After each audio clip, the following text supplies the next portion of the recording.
Okay, so welcome to the climax. Finale. It's called finale. It's the end of the season, right? The climax of my season.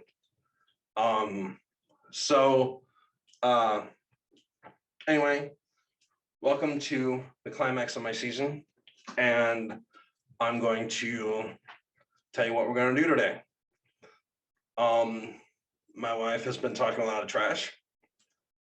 And I don't talk trash. You're the one who talks trash. All you talk is trash. Only because I'm trying to keep up with you. I don't talk any trash. She does nothing but talk trash. Anyway, she's been talking a lot of trash about poetry and writing and who's better and who's not. So what I've decided is that we're gonna have a showdown. I'm gonna read you something. She's gonna read you something, and we're gonna let you decide. I didn't actually. Most of mine I didn't read. Most of mine I have memorized. I just, I mean, it's relevant, right?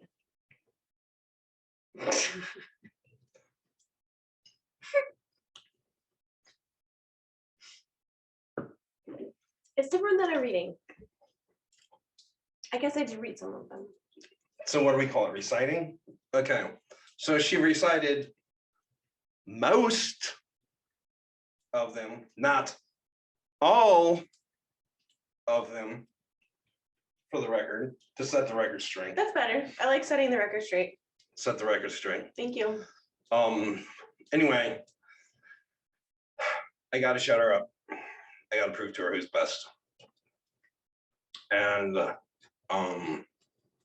anyway, so what's gonna happen is I'm gonna do a reading of something that I've written, and then she's gonna do a. You know what? You forgot to put the 30-second video at the beginning. We're not gonna do the 30-second video. Yeah, you always show part of your office. Because we're not gonna do that this time, because this is the last episode of the season, so it have to carry over into the next season. I have it planned out. Because it's the finale? Because it's the climax. Because it's the climax.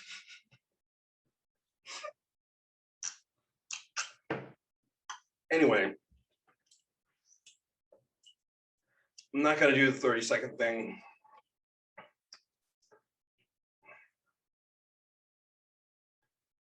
So I'm gonna read something, she's gonna read something, and then Recite. I'm gonna read something and she's going to recite some of them, and then we'll go from there. Okay? So anyway. Now, what is the point though? Like, what is the what is the how do we decide what to read? Like, what are we trying to do? Is it based on how do we judge? We're gonna let them judge. But I already know who wins. You already know who wins? Yeah, I already know who wins. I think we should do something where it's like we have to see if we can make the other one cry. You want to make the other one cry? Yeah, like that's how emotional it is, right? We're trying to hit him in the feels, right? Right, we'll hit him in the feels. Yeah. But you have a cold heart. So I have a clear advantage. You have a clear advantage. I mean, I understand that. Maybe, you'll have to take that into consideration. All right. Anyway, you get the idea. It's teller against teller. Hitting him in the feels. Hitting him in the feels. Good luck. And yeah, here we go.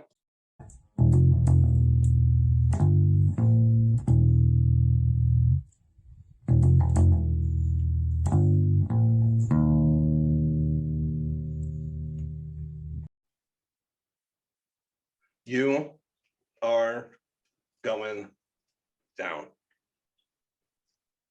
No, This is it. Nope. This is it. This is It's you. the death strike right here. it's you. I'm not pulling any punches. I'm not worried about your punches. I got little fists. All right. So let me set this up. This comes from a book that will come out on April 15th, 2028. So we're not going to see this for a while.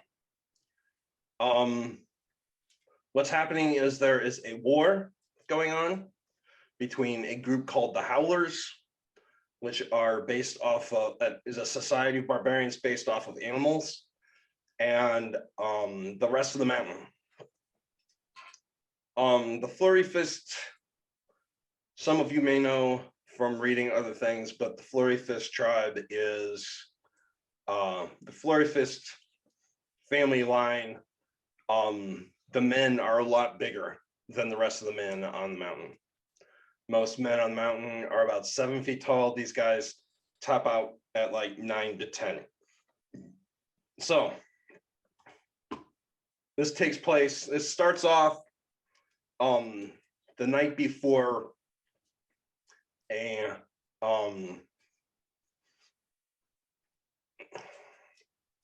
it starts off the night before a great battle and goes off into that great battle.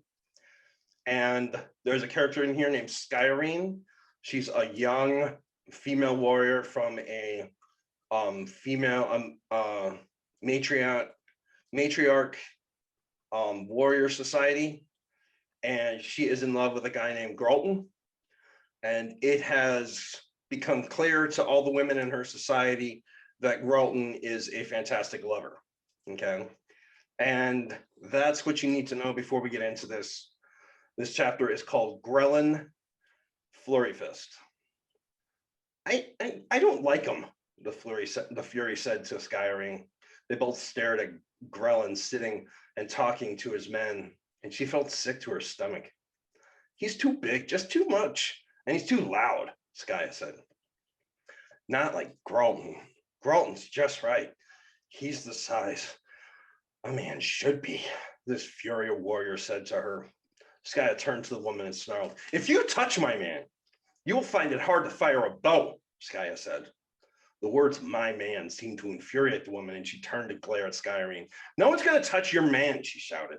Skya looked around to see every Fury woman's eyes on her. "He's yours, we know. And I've not found it hard to fire a bow since I was 4. You will when I shove it up your ass," Skya said. "Leave my man out of your thoughts," she shouted. She stomped out of the camp and into the camp of the Rogoth. "God damn it, Gralton, put a shirt on," she shouted. He looked up from his meal and raised his eyebrows comically. Is she mad at me? She was gone before anyone answered. By the bow, he was dense. How did he not see he was driving every one of them sick with desire? She's going to have to go on a spree. She pulled her bow and fired. She screamed as she shot arrow after arrow into a tree. The arrow slammed in the tree with such high impacts that with every shot, chunks of wood broke free. When she had fired all 25 of her arrows into the tree, she was screaming. The tree sagged over to the left, and she stood gasping for breath and sweating. I got the same thing with Flack, Rona said from behind her. Skya spun and dropped her head. Of course you did, my queen, Skya said. It helps sometimes to talk about him, Rona said. Do you mind? Skya sat on a fallen tree and leaned her bow on her thigh. Not at all. Please go on. He was gorgeous, Rona said. The very picture of a man. The first time I saw him, I thought the mere sight of him would kill me. They all hated me. Every one of the Fury women wanted to slit my throat. I tended Peter's fire. It was the ultimate crime. The women of the nation would have done anything to have that honor. They all knew what Peter was. They all knew that he would grow to be a god. Flack asked me, I still don't know why. She laughed and shook her head. She wiped her eye with a curled up fist and sighed. Won't ever know why. I'm sorry, Skya said. Well, don't be. You didn't kill him. You didn't send him off to his death. Skya knew there was no right answer, so she simply bent her head. They all wanted him to marry a woman named Fleta. She was their pick from the beginning. Ronas laughed. Did you know he didn't even marry a Rogoth woman the first time either? He married a Findi princess. He said that for the first 2 years, no woman in the village would say a word to her, would say a word in her presence. They simply would not speak. For the first 2 years she lived with the Rogoth, she did not hear a woman's voice.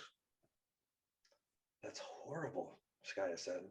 She thought of a life without her sister Furious, and she nearly cried. What did she do? Well, she took Flack's practice baton, and she walked up to Rachel while she was at her fire, and while she was with her friends, and she smacked her in the side of the head with it. Skaya laughed. So she was a bully? She just had a defenseless wife? No, Skaya, she was not a bully. Rachel is about as defenseless as a blood-drenched tiger. What did she do? Well, Rachel snapped the broom over her knee, took the handle, and they went after each other. You see, Rachel's best friend was a woman named Madeline. She was the perfect woman, and they all wanted Flack to marry her. So the two women fought. Husbands stood back and watched. They battled each other in the streets of Tagore. They both needed stitches and stakes when it was done. Rachel had broken her broom handle over Jocelyn's skull, and without a weapon, Jocelyn had hammered that woman into the ground. Ronas laughed. She shook her head and started crying. When things got bad between me and the Rogoth women, Flack told me this story. What did you say? I sent a broken broom handle to Rachel Hardeye, Rona said. She barked out a laugh, and Skyrene did as well. I put a bow on it. Not a proper bow, but a ribbon I found with Jocelyn's things. We were living at the nest by then. She came over with a few women and hugged me.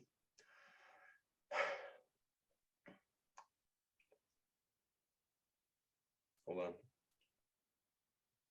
Rachel forgave me the moment it happened. We've never spoken on it. I think one day we should. Skye wrapped an arm around Ro and held her tight. We need sleep, Ro said after a few minutes. We hit Draw and Flame tomorrow. We have to make a strong stand there. James of Flock deserves her village back, and that place is sacred. I want you to get a full night's rest. Skye nodded. In Gralton's tent, Ro said. Thank you, Ronas. The next day, they came upon the city of the Drawn Flame, and they approached the gate. Grelin led the way with four Fury warriors flanking him on both sides. He carried a mastered spear in one hand, and on his shoulder, the Rogoth men stood in ranks behind Grelin, with Fury warriors backing them. Ronas was nowhere to be found. The Howlers saw them coming from the forest line, and they began leaping over the side of the wall. They rushed out to meet Grelin and were cut down by Fury arrows. When he was 100 yards from the gate, he threw the spear. The weapon shot straight as an arrow and fast as a diving eagle. The spear hit the wall and blasted right through it. It slammed into the gate and lodged itself in the drop. The gate could not be closed, and with a roar, Grelin broke out in a rush. Skye had wanted to go with Gralton, but the man knew a level of stealth that she could not replicate. He had snuck into the city days before and had been organizing the warriors within. Before he left, Gralton had pulled Skye aside. You must do me a favor, he said. I will try. During the battle, stay close to Grelin. Skye had pulled back in horror. Why would I do that? Because he's important, because he's a flurry fist, and because he's my friend. He's taken a lot of hits the last few battles because only Rogoth men will fight with him. He can't get support from your sisters, no matter how he asks for it. I need you to do this. I worry about him. He's reckless. I cannot be held responsible if that hothead gets himself killed, she said. Gralton looked at her and sighed.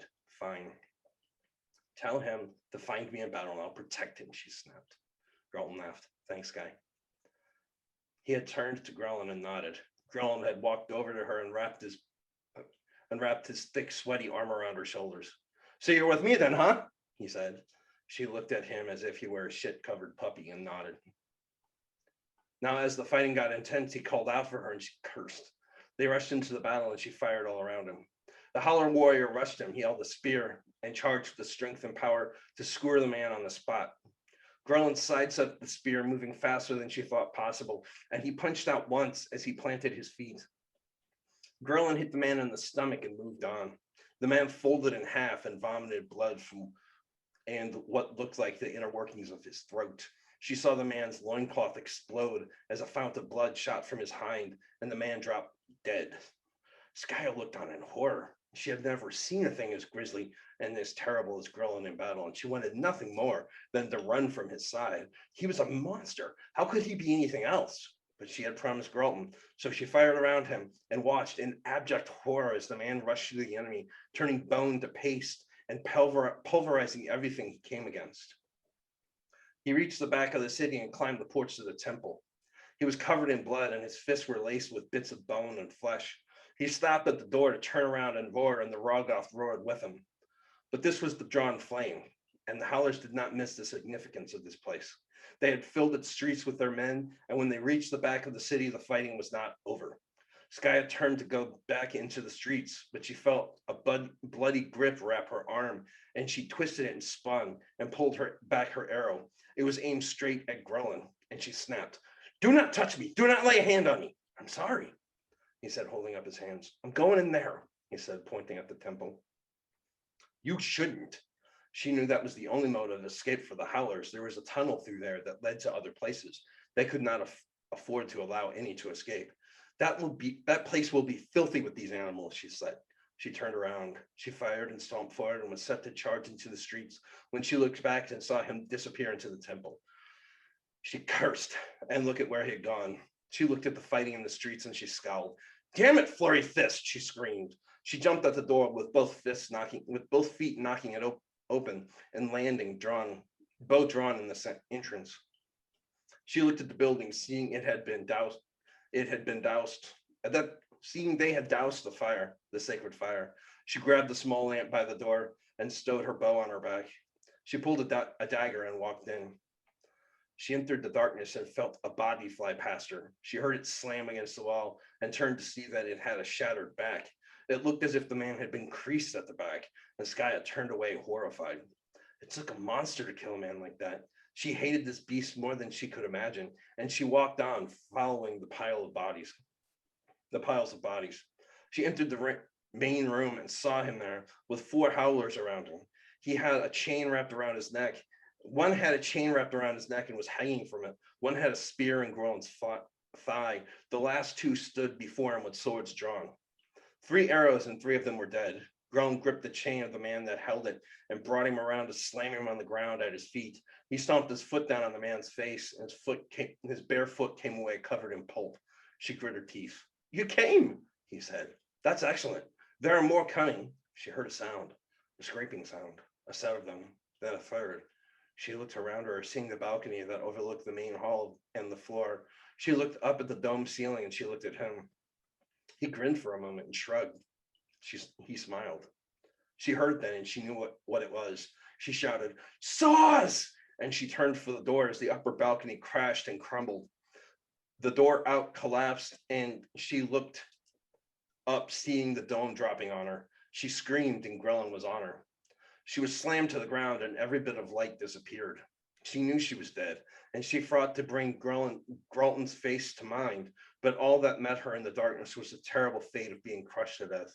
She felt her body pinned for a breath, no more. Then she heard a grunt, and the ceiling was off of her.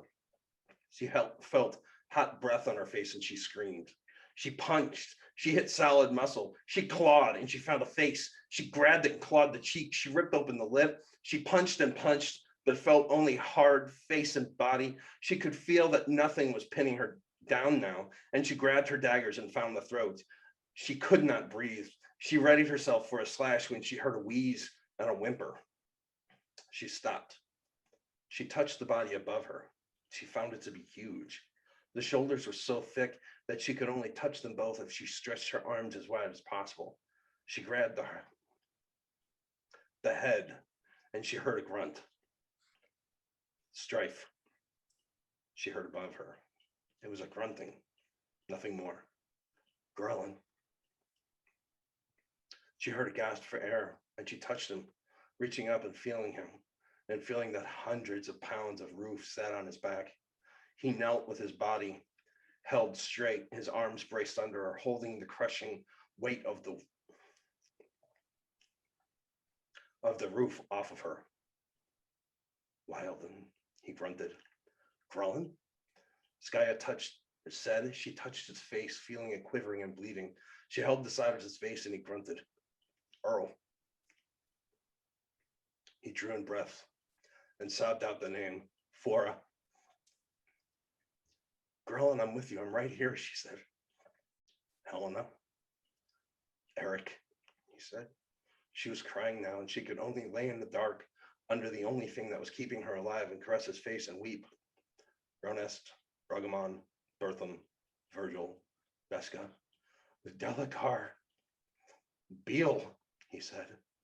She felt something drip on her face, and she tasted sweat. She did not know if it was sweat or tears or even blood, but she heard Grellin calling out the names of his grandfather with rage in his heart.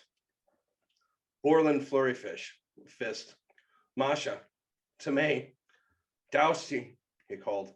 I call upon Hella Flurryfist, and his son, Deck, and Breja. Be with me, Manots, and Gurret. She heard the entire world shift and crack. She felt his strain grow as more of the weight of the ceiling dropped on him. She felt his stomach for a moment on hers, and she screamed. With a grunt and a massive effort, he pulled it back up again. Daring Flurryfist, Janelle Flurryfist, Bellet Flurryfist, with no eyes, and fists of steel. I call upon you, Wellet Flurryfist, and Derek Flurryfist. She wanted to help, wanted to take the load and let him rest, but it was impossible. Skyrene had no way of helping. She could curl up beneath his broad chest and beg him to stay strong. She could only stroke his face and cry. When he got to Rika, Flurryfist, she was telling him she loved him. It had been at least an hour since they had rushed into the temple, and she knew that the battle out there was finished. She prayed to the matron to let her have seen them enter the temple, but she didn't think anyone had. They were alone. There would not be any help. His entire body trembled, and he was shouting now. The names of his ancestors down the line were coming out now as garbled words of nonsense, and she screamed as she heard the weight shift again, and he sobbed out in pain. She said goodbye to Gralton. She said goodbye to her queen. She said goodbye to her mother and goodbye to James Flock. She said goodbye to them all, and when she could think of no one else to part with, she placed a hand on his mouth. She said, Girl, it's okay, she sobbed. I can't take it anymore. I can't take it anymore. It's okay, Grelin, just let go. I can't see you do this anymore. It's okay, you can let go. She leaned up and kissed his bloody lips, lips she knew she had clawed open. She touched his face and cleared it of the tears. Rest now, Grelin. He opened his mouth to speak, and she went quiet. He gasped for air. He coughed. She felt hot blood spray on her face, and she sobbed.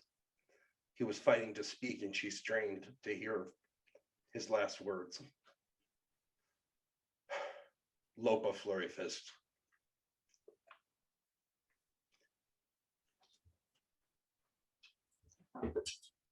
And the love he crawled home for, Malia Flurryfist. Grolfin coughed, more blood, and gasped. You will not let me down. You have been with me all of my life.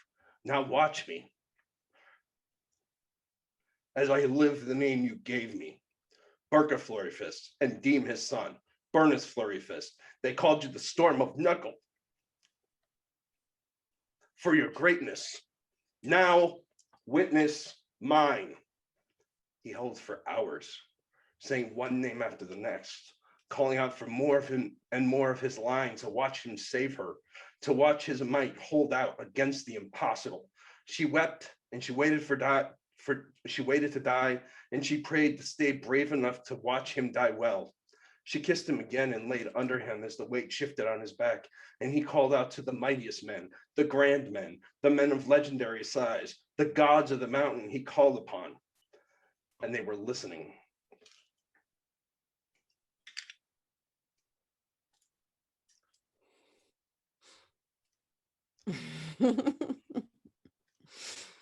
Oh, I love the mountain books. I can't wait till we can release that series. All right. It's so amazing. So that's the chapter break. Yes. And Okay. yeah, that's the chapter break. So that's your hit.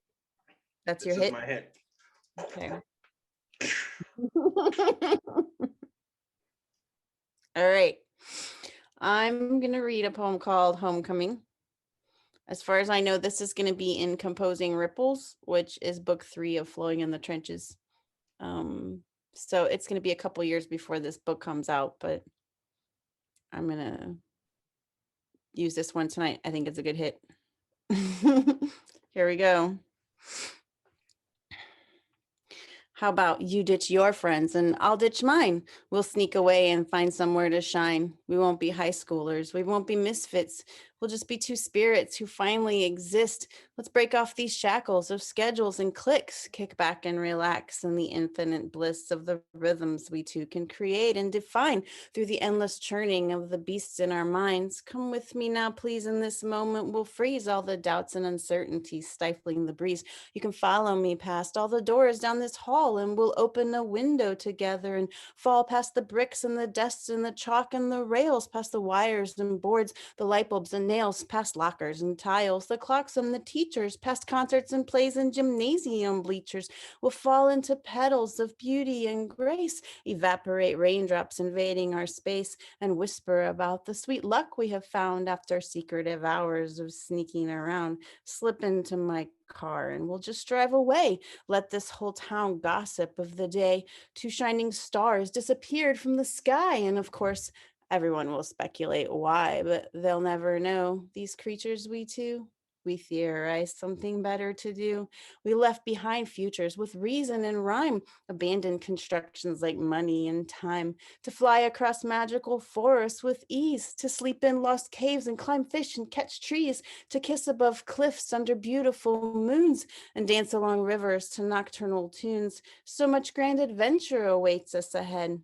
Instead of their planned expectations, I dread, but I haven't learned how to shift on a dime or sort through the rules of my overbooked mind. Just walk away now. Maybe someday you'll know how badly I longed for a place we could go.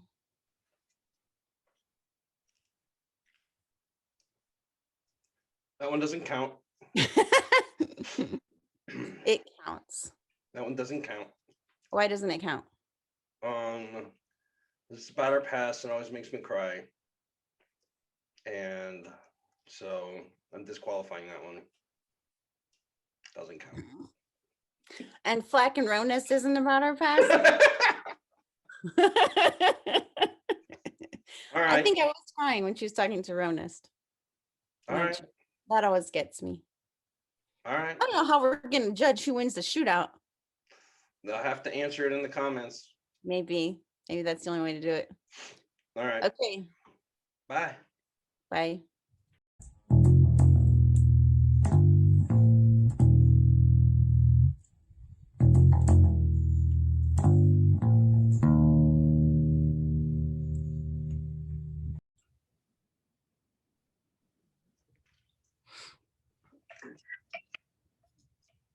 I got my ox horn.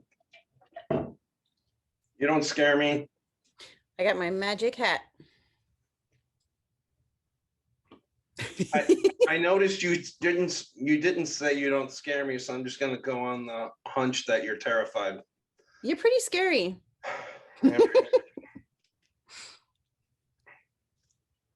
Dawning light. There was a grunt and a strain when he whispered the name Leven. Garland had spoken the name of all of them, all of the names of the Flurry Fist clan that had been drilled into his mind since the time of his childhood. When he spoke the name Leven, he fell silent and sobbed. He was talking for a moment before he laughed. The sound was close to lunacy and it frightened her. He quieted again for a long moment before his words began to make sense. Yes, mother, he is here, Garland said. Father told me he was only sleeping. He's here now. Tell her, Daddy. Tell mother that you have come back. There was a slight laugh, and he smiled. You can't sleep now, Father. Yes, I'm weary, so weary. It hurts worse than any wound ever has, and I'm more exhausted than I've ever been. I feel it all slipping away, but this is her, Father, the one that they need. I can't let her die. It's the one that Jocelyn told me about. Who is Jocelyn? Skyrene asked. She touched Grellin's face and he shuddered. Are you talking about me, Grellin? Who is Jocelyn? No, Father, it was when I was very young. I went to see if I could watch Peter train. He stood outside with Flack, and you, Father, you were teaching Peter to box. Grellin laughed with the laugh of a child, and Sky wept. He coughed again, and she was sprayed with blood. Grellin fell to murmurs and mumbles, and Sky reached up and grabbed his face. Tell me, son, stay with me. What did Jocelyn say to you? Skaya said. She tried to keep her voice as deep as possible, and she felt wretched saying what she was saying, but she needed to know if this was just the ramblings of a man losing his mind, or if he had been told of her years ago. I watched for a long time before I smelled sweet cakes. I went looking. She was sitting in the kitchen of the castle, her cakes warm and waiting. I was going to sneak in and steal one, but she knew I was coming. She was so beautiful, and when she saw me, her eyes lit up. She beckoned me with a finger, and I went to her. She pulled me up on her lap and handed me cake. Grellin laughed like a child, a sly giggle that stole Skaya's heart. She told me that she wanted to see me, and she made the sweet cakes for me. Told me that I could have them all, and I didn't have to share. The load above her shifted, and he moaned in horrible pain. His entire body began to tremble, and he drew in a deep breath and let it out in a sigh. She did not like the sound of at all. Jocelyn told me that I needed to save Flack's wife. Grellin shook his head, and dust sifted down atop them. Skaya focused on the words he was saying, thinking of Ronest. This woman, Jocelyn, she had heard of. Ronest had told her this was Flack's first wife. She just wanted to hear the rest of it, and she wondered if she would get to before the roof collapsed on both of them, pulverizing her body. Jocelyn said that one day I would find myself in the dark, that I would not be alone, but that the one I would be with would be helpless to aid me. She told me, Father, that I would be here under this weight. Grellin sobbed. Oh, Father, it hurts so bad, Grellin whispered. The whisper was soft, too weak. Jocelyn said that the one that I would be with would be so strong and so powerful that she would save the life of Flack's wife. Flack's wife couldn't die, she said. She needed to live, to fight the darkness. Said that the greatest test of my life would be in saving this one. She's important, Grellin, Jocelyn said, Father. Don't give up, she told me, that she believed in me, that I could save the girl's life. I asked her, Father, if I would survive, and she said she didn't know, but that my life would mean something if I saved this girl. Grellin grunted as the wave shifted again. He groaned and coughed again. I have been waiting all my life for this test, Father. I think I will fail. I think I'm going to kill Ronest. I can't hold out much longer, Father. Tell Jocelyn I'm sorry. Tell her I tried. Tell them all I tried. His body quaked and he sagged above her. Skaya trembled in fear and waited to die. It was then that a shaft of light shot through the darkness like an arrow comprised of pure hope. She fired off her war cry. She heard voices above her. She thought it was Grelton, thought that she heard James Flack. They're coming, Grelton. They're coming, Grellin. You have been so brave. Hold on for a little longer. Mighty Flurry Fist, please don't die. She kissed his face and he sagged. She put her hands out, touching his shoulders, and she braced them. Stay alive, Grellin. Stay with me. Hurry! He can't hold much longer. He is dying, Skaya shouted. More light. Then she saw hands with ropes binding wood beams. She saw things above her being pulled off by gangs of people, and she held Grellin up. More and more lumber was being pulled off of him, and Skaya screamed for them to hurry. Soon the biggest part of it pulled off of him, and when there was hardly any left, Grelin dropped to pin her to the ground. She wrapped her arms around his head and kissed his sweaty, blood-drenched hair. Thank you, Grelin, thank you. She wept. Thank you so much. 4 men grabbed him and lifted him off of her, and she watched them take her away.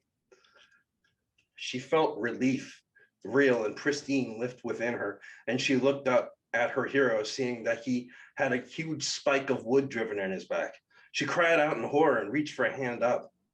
When she was standing, she stumbled her way out of the wreckage and went to Grelin's side. A sharp plank was 4 feet long, and one of its ends was driven into Grelin's back.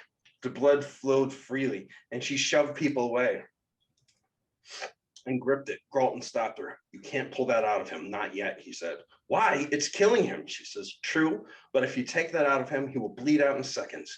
We need a healer, he said. We need Raven. Where is she? Sky shouted. She was shouting. She tried to calm down, to talk instead of yelling, but it seemed that her fear of losing this man was too great for that. I don't know where she is, Gralton said. Ronest! Skya screamed. Ronest, I need you! They took a rolled up cape and stuffed it under Grelin's head, and Skya laid next to him. She held his hand and kissed it. Gralton touched her shoulder and she shoved him away. I'm not leaving him, she shouted. She couldn't control her volume. You don't have to. I will find Raven. You stay with him. Gralton kissed her forehead. I'm so happy you're alive, he said with a cracking voice. I thought I'd lost you. She nodded, but she couldn't feel relieved. She kissed Grelin's hand and looked in his face. He wore a smile on his blood-sheathed face that glistened with sweat. Did I save her, Father? He whimpered. Yes, Grelin, you did the impossible. There's no man like you from your line. You're the greatest of the Flurry Fist clan, she said. She hoped he'd believe it. Can I rest now, Father? She slapped him and he winced. No, Grelin, you will survive this. Now is not the time for sleep. The Rogoth were gathering around and whispers were rising around her of Grelin's impossible feat. She touched his body, feeling it hot and shuddering with exertion. Get water, she said. He's burning.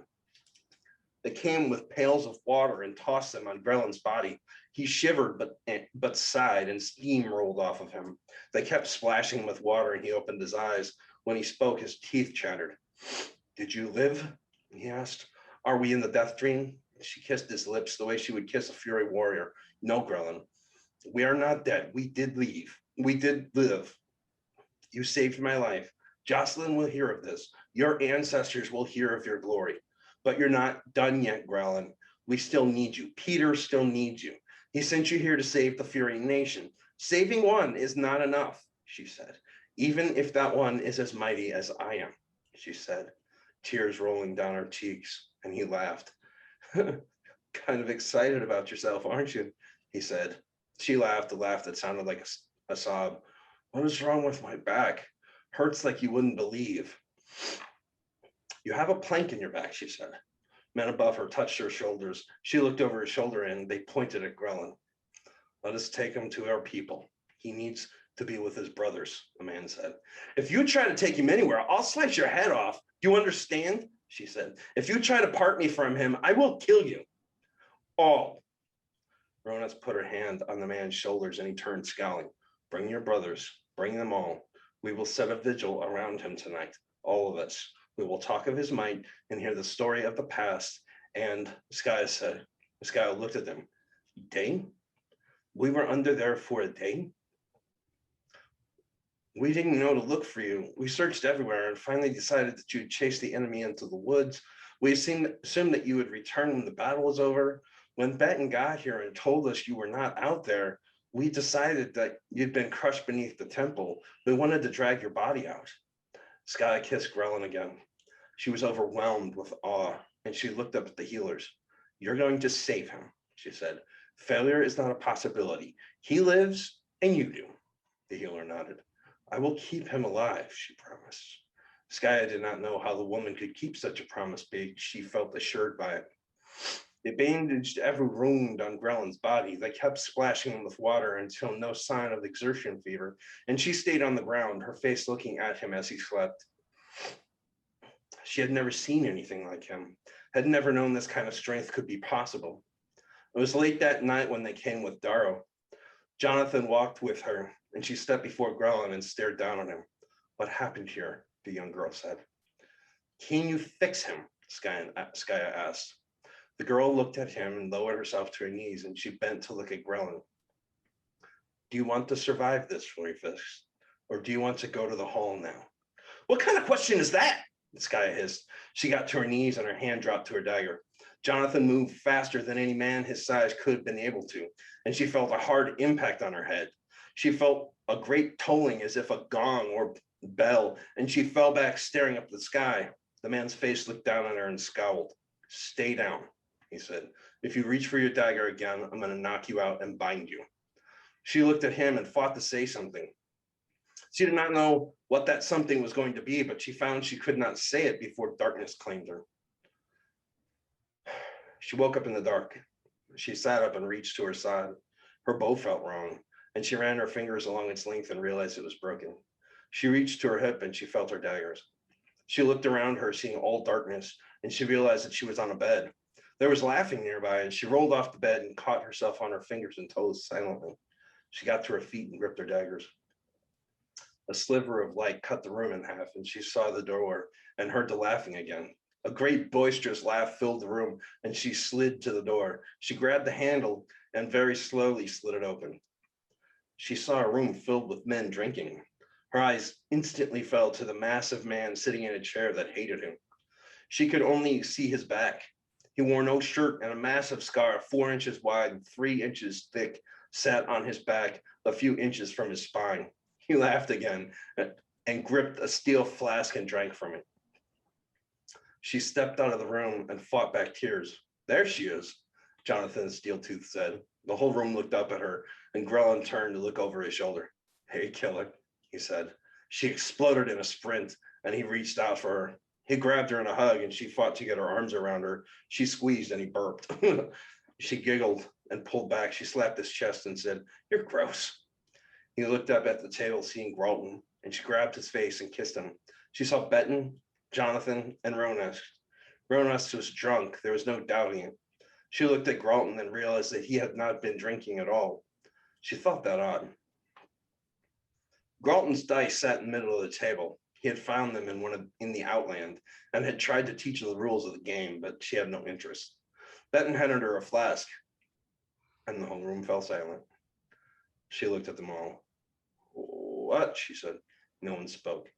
She tipped the flask back, and it felt as if her throat was searing away. She turned and instantly spit without looking where she was spitting. The fireplace erupted with a great bout of blue flame, and the room broke out into sudden laughter.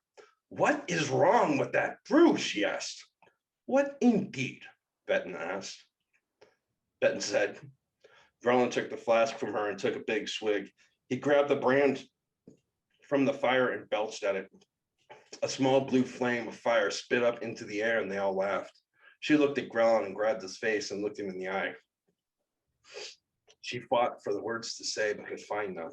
Yeah, I know, he said. Went better than I could have. I will not fail you, she said. His face grew instantly somber. I told you, she said. You were talking to your father, but I heard. I can't tell you what a relief it is that it's over, he said. Been worrying about that for a long time. What are you two talking about? Jonathan asked. She turned to look at him. She saw a flash before her eyes. You hit me with that dang old shield of yours, she snapped. You weren't yourself. I did it for your own good. He smiled at her and she scowled at him. Ever hit me with that thing again, and I'll take that shield and make it part of your body, she said. The room fell silent for a long time before exploding into laughter. Sit with us and drink. There are hundreds of Fury warriors out there, and even more Rogoth, Grellin said. We're safe for now, and I feel like celebrating. She would not argue with that. She sat on Gralton's lap and he wrapped his arms around her. She looked around the table, smiling until her eyes filled with Ronest. She felt a deep and sudden pressure fall on her. She would have to watch her queen more carefully. She could not let Grelin down. Yeah. So you read the rest of the Grelin and Skaya stuff. Oh, yeah. I think that's playing dirty.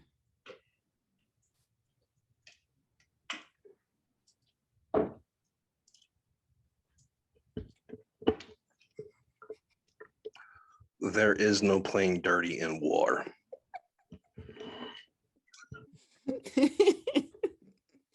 So it is war between us.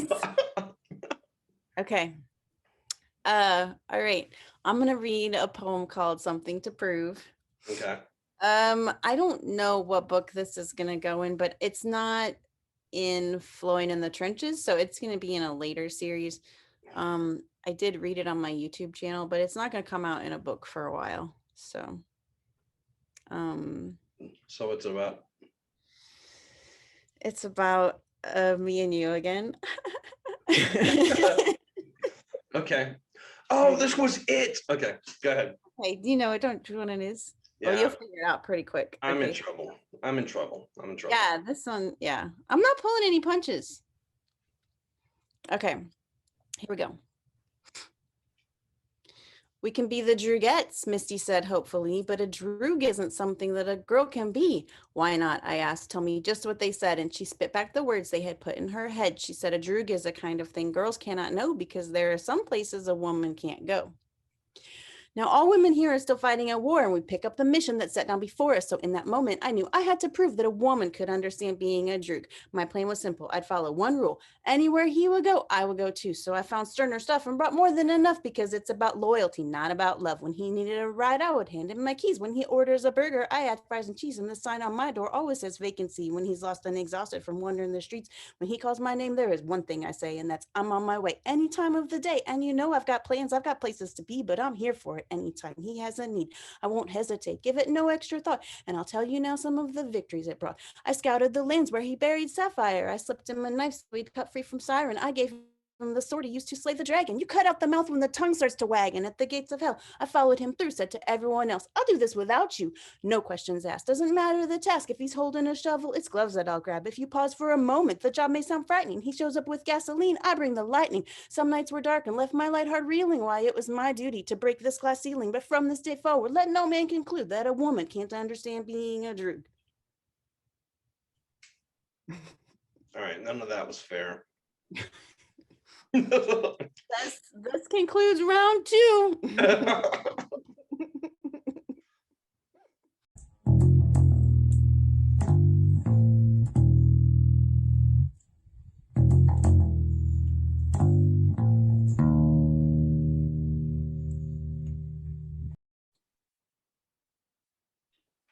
Well, at least the brim of my hat isn't crooked. Hey, it matches my smile. Okay. Round 3. Here we are. This one's called The Hard-Eye Girl. 1 year before the escape. Sweet cakes. She had a bucket of rocks and felt like a goddess standing bold on the roof of her house. Her rocks were all sizes, round and smooth, and Wilden had picked them from the rubble of Bloodblade section of town. After the Bloodblades destroyed all the statues in Eastgate, it was the only place to get good rocks. She picked one up and tossed it in her hand. She felt a hand grab her wrist, and Fora looked at her for a long moment before she spoke. Not Peter, okay? Fora said, just don't hit Peter. Wilden looked at Fora with a scoff. He's just a boy, Fora. Nothing to fawn over, nothing to obsess about. Fora shook her head and Wilden spit on the roof. She heard Beth choke at the vulgarity of the action, and Wilden smiled. I ought to hit the red fist just to show you he bleeds as much as any other boy. Fora was standing up to yell but Wilden had no time. She gripped the rock and took aim. She threw and watched the rock tumble. She saw the boy move perfectly into place before the big, stupid wooden shield of Jonathan Thean popped up out of nowhere to block the rock. Jonathan looked around and Wilden ducked behind the roof's peak. You are going to get us in trouble, Wyland. Stop, Beth said. She was a bit of a whiner, but her mom was sick, so Wyland let her play with her and for her. I'm not going to get anyone in trouble. We're just throwing rocks, Wyland said. Peter is trying to teach those boys about strategy. He's building generals out there, Forrest said. He is Peter, Wyland said. Yes, he's great, and he's going to be king chief someday, and and he's going to make all of us very proud, I'm sure. But for now, he's just a boy. That takes all the other boys away. Wyland, Forrest said. Why do you care who he takes and where? I don't, Wyland said. She tried to keep the pout out of her voice, but it was there. She could not deny it. It had popped up. She looked at Traylon Blackhand and his hard face and his hair as black as the moon in the sky. And she felt as if she'd be sick. She hated him for making her feel this way. She should punch him right in the face. Wyland, who is he? Beth asked. Wyland felt a hand grip her skirt and pull her to the roof. Who is he? Who do you like? Beth asked. No one, damn it, she snapped. She was only 8 years old and she was not supposed to be cussing. But the look on Forrest's face when she heard Wyland cuss was worth it. Wyland, Forrest said. That is no way for a lady to talk. Oh, to hell with ladies. I'm a Bee Scout. Your mother was a Bee Scout before she married your father. Now you're a hard eye, Beth said. You're not seven blood anymore. Wyland's foot moved before she told it to. It swung in a perfect kick, a kick Alex would have been proud of. Her big brother had been known to have the hardest kick of any boy or man in the city. He had taught her how to swing a perfect kick, and when her foot connected with Beth's face, Wyland knew she'd done bad. Beth flipped backwards, rolling twice, and flying right off the roof. Wyland cursed as Forrest screamed out. They rushed to the edge of the roof and looked over to see Beth passed out with her dress over her head and her legs sprawled out. Her loincloth was visible, and Wyland knew she was in trouble. Forrest gripped the side of the roof and flipped over. She landed like a cat on the ground beside Beth and pulled her dress down. Wyland, you better run. When she wakes up, she'll scream, Forrest said. You gotta stop kicking people, Wyland. Wyland cursed again. And cussing. Wyland jumped off the roof and ran. She thought of her rocks, too late to grab them, and she thought about going back, but Beth would wake up soon. She rushed through the squalor, searching for a place to hide. People walked everywhere. She ducked swinging arms and snuck around dogs and wheelbarrows. She was almost to her best hiding place when Ellen's stone fist swung in and wrapped her up in a hug. Where are you off to? Ellen said. She smelled like soap and cooking oil, and she spun Wyland around to look at her. Just going home is all, Wyland said. Ellen was not the kind of woman you lied to, but Wyland had few choices. You're not headed home. Your shack is back that way. You're trying to escape. Nuh-uh, my mother is calling me. That's a bad lie, but she might be able to make it work. Why can't I hear her? Ellen, I have to go. Come here. I had something for you. I've been looking for you everywhere. Wyland paused. You have? Been looking for you for about an hour now. I was given a gift for you, and I mean to give it. Is it a whooping? Wyland looked at Ellen, wondering how fast Ellen could run. Mama had always said that Ellen was the toughest woman she had ever met. That was not the kind of thing that Mama just tossed around. Come with me, Ellen said. She grabbed Wyland by the arm, and Wyland went. She walked for a few minutes until she felt Ellen's grip loosen a bit. Then she twisted her wrist, she jerked her arm, and she turned her body. This had worked on everyone who had ever had a hold on her. It was a tried and tested method of breaking a grip, but Ellen's fingers vice-like snapped tighter before Wyland could make any ground. Gonna grab you by the ear, maybe your hair? Wyland huffed. Fine, I'm coming, but you don't have to drag me along. I don't like being trapped. None of your people do, Ellen said. If you come along without any more tricks, I'll let you go. Wyland grinned. This would be easier than she thought. I'll come, promise. Swear it on your grandfather's name. Not fair. Do it now, or I'll drag you the whole way. I swear on Gerber B Scout that I will not try to run. I'll go to whatever hell you have planned for me. Wyldon watching language. Wyldon rolled her eyes, and Ellen let her go. But it was as if Wyldon was tied tight. There was no way Wyldon is ever gonna swear on Gerber and not follow. That could never happen. They walked to Ellen's house and ducked under her leather sheath that closed it out. The houses with the doors were reserved for older citizens. And though Ellen was super old, she was not frail. The room was nice, bigger inside than Wyldon thought it would be. The walls had symbols scrawled all over them.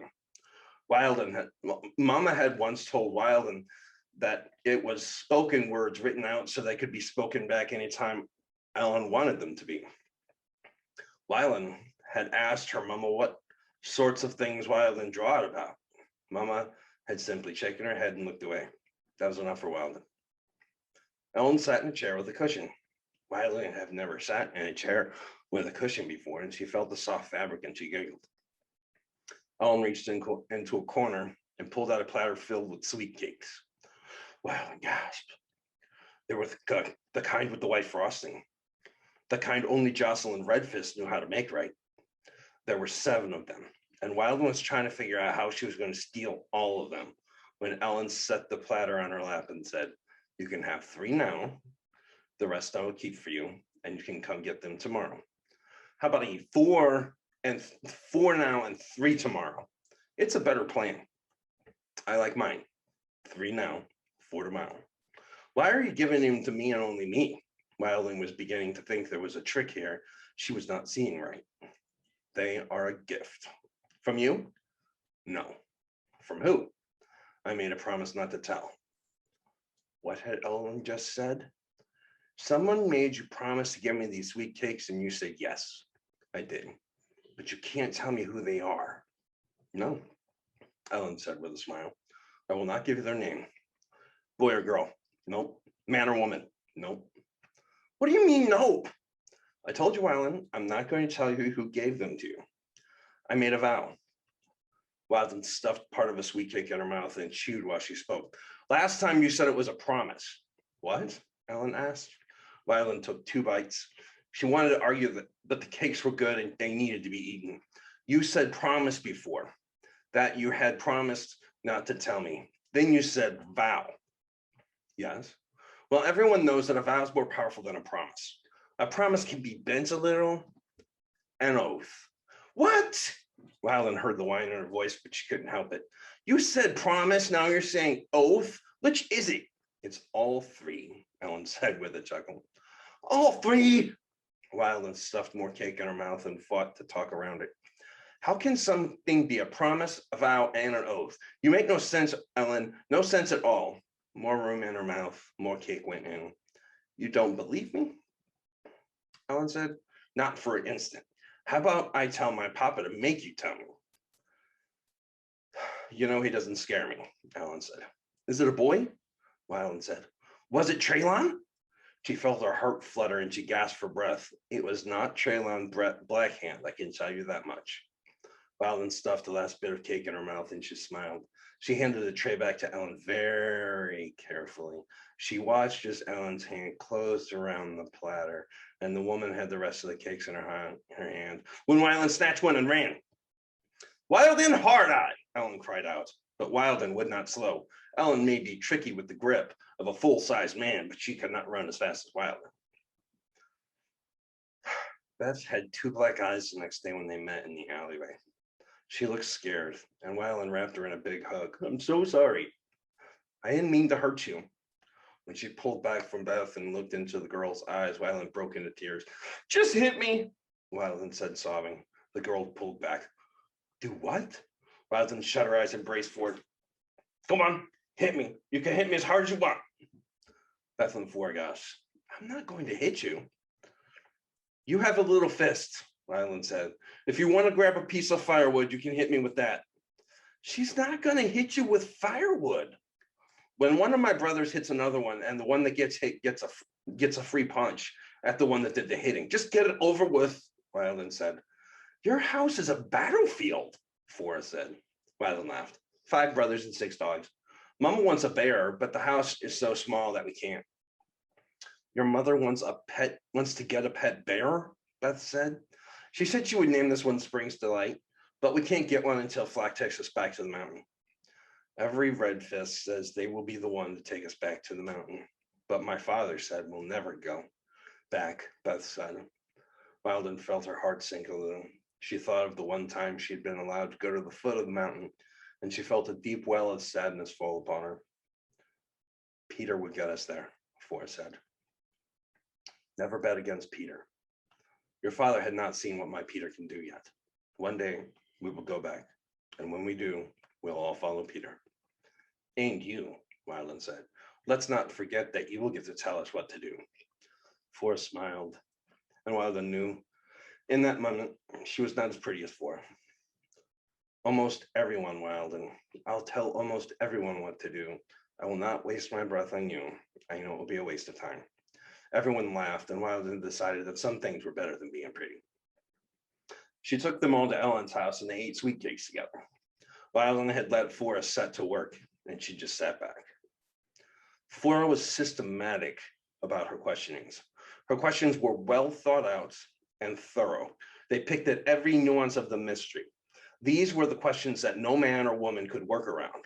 Flora was smarter than all the other girls, and she knew people. She knew Ellen, and Flora knew how to read a face. But when all the questions had been answered and they were walking out of the shack Ellen lived in, Flora was shaking her head. Wilden turned in the last moment and shoved her fist in Ellen's face. Tell me or I'll hit you. Ellen placed a very delicate kiss on the fist, and Wilden cursed and walked away. They walked for the roof that overtook the streets and the boys would fight at when Wilden heard the gates of the castle open.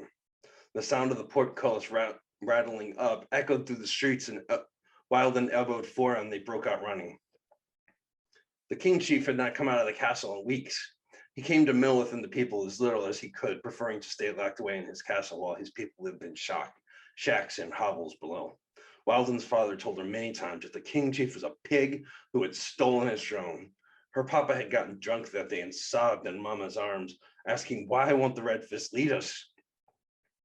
Hearing her papa cry like that had scared her, and now every time she saw the king chief of the Rogroth, she felt sick to her stomach. The king chief was surrounded by warriors, and he marched through the streets as the people rushed to get out of the way. Flora turned and rushed off, and Beth and Wilden fought to keep up. Flora shot like an arrow through the byways of the slum and broke out into the middle of the streets where the boys were fighting. Flora rushed to the surrender horn and hopped up on a barrel where it hung and gripped it. She blew 2 blasts, and every boy stopped fighting and looked up at her. Peter! Flora shouted. Within a breath, Peter was there. King Chief is out. I thought you ought to come, Flora said. Peter held Splinter, his wooden sword, in the air over his head before he started marching. Every boy in the nation and a few Findy boys followed behind him, all carrying wooden weapons, all ready to fight beside the Red Fist. Peter took them through the streets straight for his own shack. The other citizens hurried to get out of their way, and Wilden felt a great surge of pride when she saw the way that Peter led them all, every boy from age 4 to 12, through the streets and byways of the slum. She saw her hand holding Forrest as he walked, and Wilden felt tears well in her eyes at the beauty of them both. She had to admit she would follow him. Peter and the boys rounded the corner that led to Flack's house on one end of the block as the king chief rounded the corner on the opposite side of the block. The king chief paused. Peter did not. He marched his men forward to stop his boys 10 feet from his doorstep. Flack stepped out of his home with a sword sheathed in his hand. He wore no shirt and was sweating. Steam rose in tendrils from his bare body his bare chest, as the man stepped out into the cold wind of winter. Wilden saw her father step out the front door with his axe in his hand and look at Flack. The 2 men nodded to each other from across the street as Eric Flurryfist and Brendan Beescal stepped out from around Flack's house. The chief stopped in the street 10 feet before Flack's door and looked up at Peter and the boys behind him. And the kingling rises, the king chief said. Peter said nothing. His face was cold stone. He kissed Fora's hand and squeezed it before letting it go. Fora turned and Earl threw an arm around her and led her away. Beside Peter, Brandon, Bellick, and Traylon stood wooden weapons bared and ready. The four of them looked like the most fierce thing Wilden had ever seen. Flack, a rumor has gotten to me that you're plotting to assassinate me, the King Chief said. Bullshit, Wilden's papa said. Walter Hawkeye stepped from his porch and Flack stopped him with outstretched hands. I've made no such plans. I am not a man that would even think to assassinate a man. If I want a man dead, I will kill him where he can see my eyes, Flack said. The King Chief looked at Jocelyn and back to Flack. He's scared, Brandon Beescall said. Wilden saw her cousin snarl, and she felt her face doing so as well. There was death in the air. She could feel it. She could always tell when blood was about to be spilled, and she lifted her eyes to the roof until she saw 3 houses behind where on the roof stood her mother, Rachel Hardeye, with a bow in her hand, an arrow in the other. The sight of her mother with a bow made her wish Wilden had a weapon of her own. Flack is not an assassinating man, Walter said. Her papa stepped up to face the king with a great bear in his hand. When he's done with your reign, he will cut you free. Right now, the Red Fist has decided to tolerate you. Walter laughed, a bitter, dark kind of sound that chilled Wilden's blood. Flack touched her father's arm, and her papa stepped back. I want no quarrel with my King Chief, Flack said. These rumors are baseless. Not good enough, a man beside the King Chief snapped. He pulled back his sword and swung at Flack. The entire street froze. The sword seemed locked in the air mid-swing. It gleamed in the light of the sun, and Wilden could not take her eyes from it. The citizen gasped, and no one moved. Wilden could not breathe until an arrow appeared in the man's eye. The shaft thrummed, and the streets broke out in chaos. Welter stepped in front of Flack, his axe a wave of steel too formidable to him and too immense to be stopped. The axe struck a man in the chest and bent the man over. Welter kicked the man in the waist, and the man dropped from the blade. Her uncle Brendan thrust his spear, skewering 2 men with a single thrust, and with a savage kick cleared his spear. Eric Flurryfist stepped forward as the rest of the men in the street began to surge, and with a bellow and a swing hit a man in the chest. The plate mail whined and folded around Eric's hand. The man sprayed blood from his mouth and nose, and Eric picked the man up and tossed him into the men behind him. More arrows, and Wilden saw Peter's men surge forward. It had been coming for a long time. This bit of business had brought the storm that Wilden had sensed for months. The people of Eastgate were angry. They had expected Peter to lead them when Yenna died, and his refusal had thrown everything into chaos. This was the first time in the history of the nation that a Red Fist was not on the throne, and distrust and fear filled every heart. Wilden shoved her way through the boys around her, and they surged into the attack, and she knew the boys were going to start dying soon. She spun and ran. She shoved her way through the crowd, headed the other direction, until she reached the practice streets and climbed the barrel. She grasped the retreat horn that Peter used. It was a tone that was unmistakable, and if anything might bring order, this was it. She ran back as fast as her legs could go. She fought her way to Peter, who stood wide-eyed, his mouth hanging open, tears streaming down his face.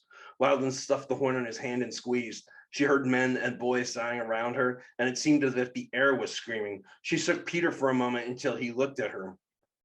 She had no words, had no way of saying the right thing to bring Red Fist out of the hell of watching his people killing themselves. Words were not of her. Wilden had never been good with words. She prayed in that moment to her grandfather. Gerber had been Bastida Yenna himself. He had known how to talk to kings. She summed up the will of her grandfather, and she looked Peter in the face, and she spoke the language of her mother's line. Wilden roared. She screamed in Peter's face, summoning up the rage of the Beaskow clan and laying it before the kings. Her cry was a demand, her rage a call for justice. She roared as she shook him, and her power pulled Peter forward from his horror and back into the world. Peter, she said, your horn. Peter put the horn to his lips and blew 3 quick blasts. He paused, wiping his eyes, and he blew again. 3 hard, sudden blares of intent of the kings, and the street around them began to slow. The arrows stopped, and Wilden could hear Flax sobbing and roaring. The horn blew out 3 more times, and Peter's boy army pulled back. They carried or dragged their wounded from the streets as Peter stomped forward to stand beside his father. You should all be ashamed of yourself, Peter shouted. We are Rogoth. We are in one, our family. This is not what we do. My line left the mountain because we could not accept civil war, and we will not accept it here either. Welter, Peter said, stomping straight to Wilden's father and staring the man in the eyes while her papa heaved breath and snarled, your axe is covered in your brother's blood. Wilden's papa looked down at his axe in horror and dropped it. He turned to see Flack, seeing the red fist staring in horror at the carnage around him. Peter stepped before the king chief with his horn and his wooden sword, and he pointed the weapon at the king. You came here for a reason. You brought angry men into your own people, and you had a reason for doing it. I would hear it now. The king chief looked at Peter for a long moment before looking up at Flack. I hear disturbing things. I hear that you plan a coup. If this is true, I come to take you to justice for breach of laws of our traditions. If these things are true or false, I need to speak to in my castle either way. I came to collect you, Flack Redfist. You came to arrest him, Brendan Beescow said. Collect, the king chief said. We will come, Peter said. Our brothers and sons of the Seven will stay here as we talk peace with our king. I want Jocelyn to come as well, the king chief said. Absolutely not, Wilden's papa roared. It is done, Jocelyn said. I will come. We will all go and answer the questions of our king chief. We will make peace with him and bring this matter to an end. Jocelyn took Flack's hand and nodded to the king chief. After I have seen to our dead, Flack said. Wilden looked out at her people crowded all around her, and she saw something was gone for them. Some innocent part of them that had always been there was gone now. From this day forward would be dark times. Wilden felt a great, overwhelming fear overtake her. She looked to Peter, but she could not see his face. Yeah, that's a great chapter. And I love the way that you read Wilden. That was really intense, but I thought that you were supposed to try to make me cry. All right, so I am known for playing the long game. Look at my career, look at all my writing. I'm known for playing the long game. So you just beware. Okay, so that's part of a bigger master plan. I always have a master plan. Okay. Okay, I'm gonna read a poem called Unseen. And I read this on season 1 of Hairbrush Poetry Jam, but the book that it fits into isn't going to be out for a few years. It's not going to be in Flowing in the Trenches, so it's going to be 3 or 4 years before it comes out in a book, okay? Okay. All right. Somewhere there's a tapestry made from all that's happening. Every day I add a string that's woven through a silver ring. The color I can't really see, even though it came from me. Faithfully with it I weave another row, then add a bead. When morning comes, I softly sigh, reflect upon my thready life, and think about patterns gone by and how the knitting made me cry. I mourn the colors of the night, wonder why I have no sight. Thoughts forlorn, I long for light. If only sadness made it bright. Another string will then appear, just as I can feel the fear of running out as loose ends near and having nothing left in here. My heart will blindly weave this prayer, but I won't see an image there till with a whisper in my ear I hear, time to wake up, my dear.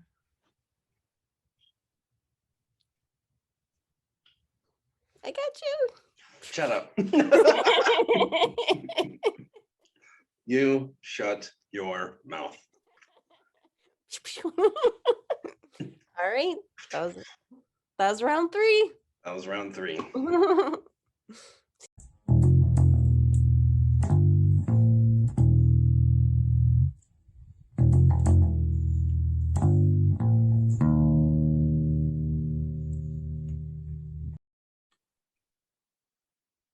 You don't scare me. You You don't scare me. Here we are. You ready to go? I can do this all day long. I'm like Captain America. I can do this all day. You Me keep, too. you keep, you know, knocking me down. I'm here for Okay. it. We're The not clay pulling any necklace. punches. Hey, Yeah. the clay necklace. The year of the escape. She followed behind her mother with a strange feeling of horror and vague sense of awe. The village had been nearly destroyed. The city known to the world as the Nest had befallen some great battle, and much of it had been burned to the ground and in other ways scorched. Splashes of blood that had been left everywhere had yet to be washed, and as Wilden walked the byways and avenues, she felt as though she were walking through her own corpse. It was the capital city of the Fury Nation. She knew very little about what kind of life was lived here, but since she had entered the land of the mountain a year ago, no one place had affected her as this one did now. She was not trying to hide. She knew she should. Her mother had told her to stay in the tent tonight, had ordered her not to follow when she left the fields outside the city where the Rogoth had made their camp. Her mother had demanded that Wilden not come. She'd been furious, threatening, even yelling at Wilden for no reason.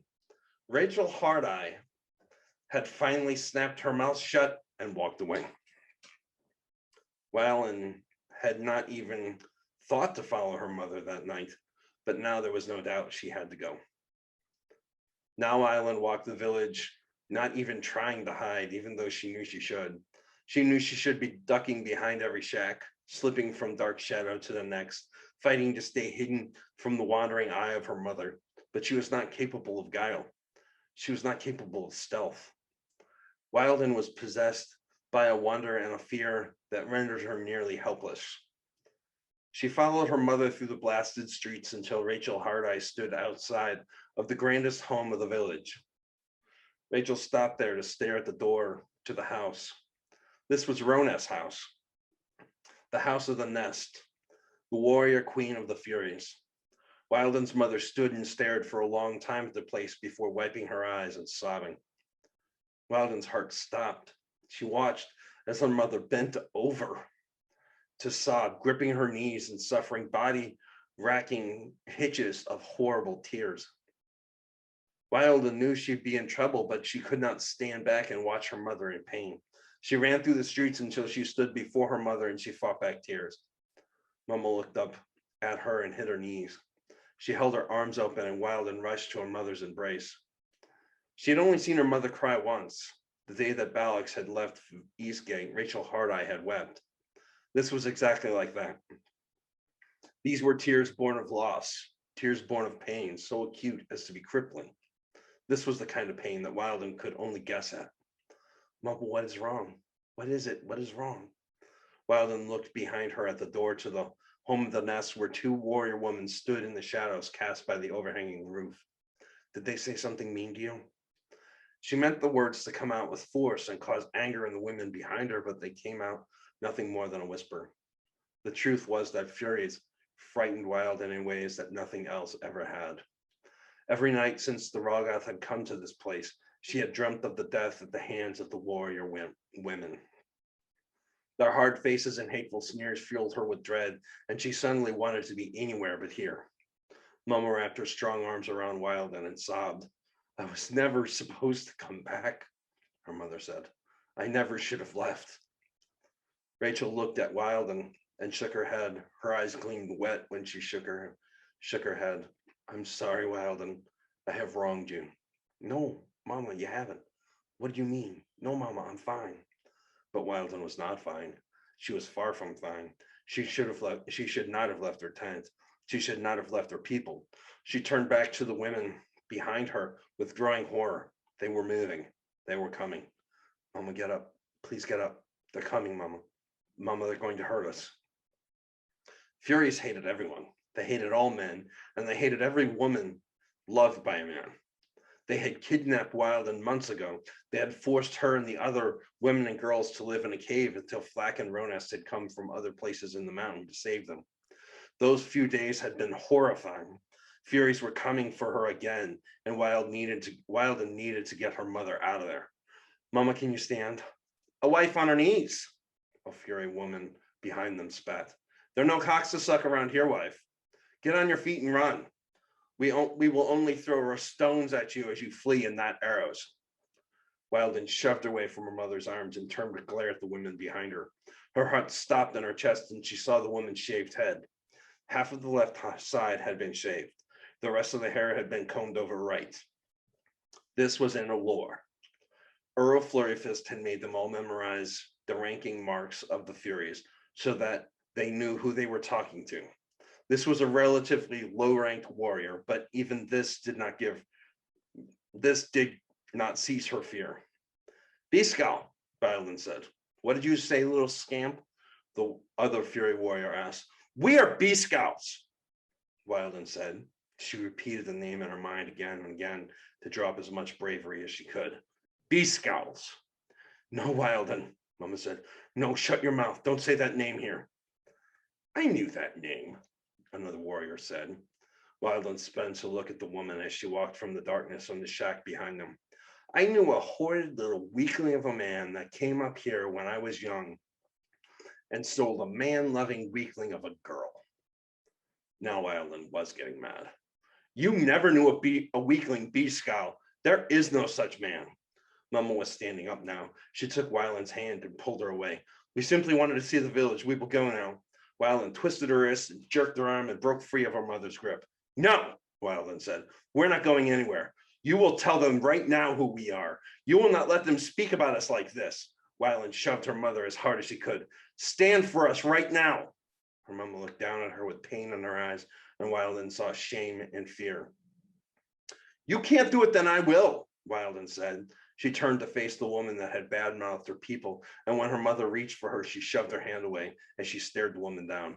I am Wyland Hardeye, daughter of Rachel, and you do not scare me. My mother is a Beascal, and we are proud. She thought of her grandfather, of her uncle Brendan, and her cousin Brandon.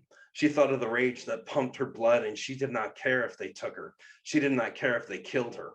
Suddenly, she wanted to fight them, to bite their flesh and feel their blood on her lips. I fear you not. Speak ill of my name again, and I will eat your withered heart.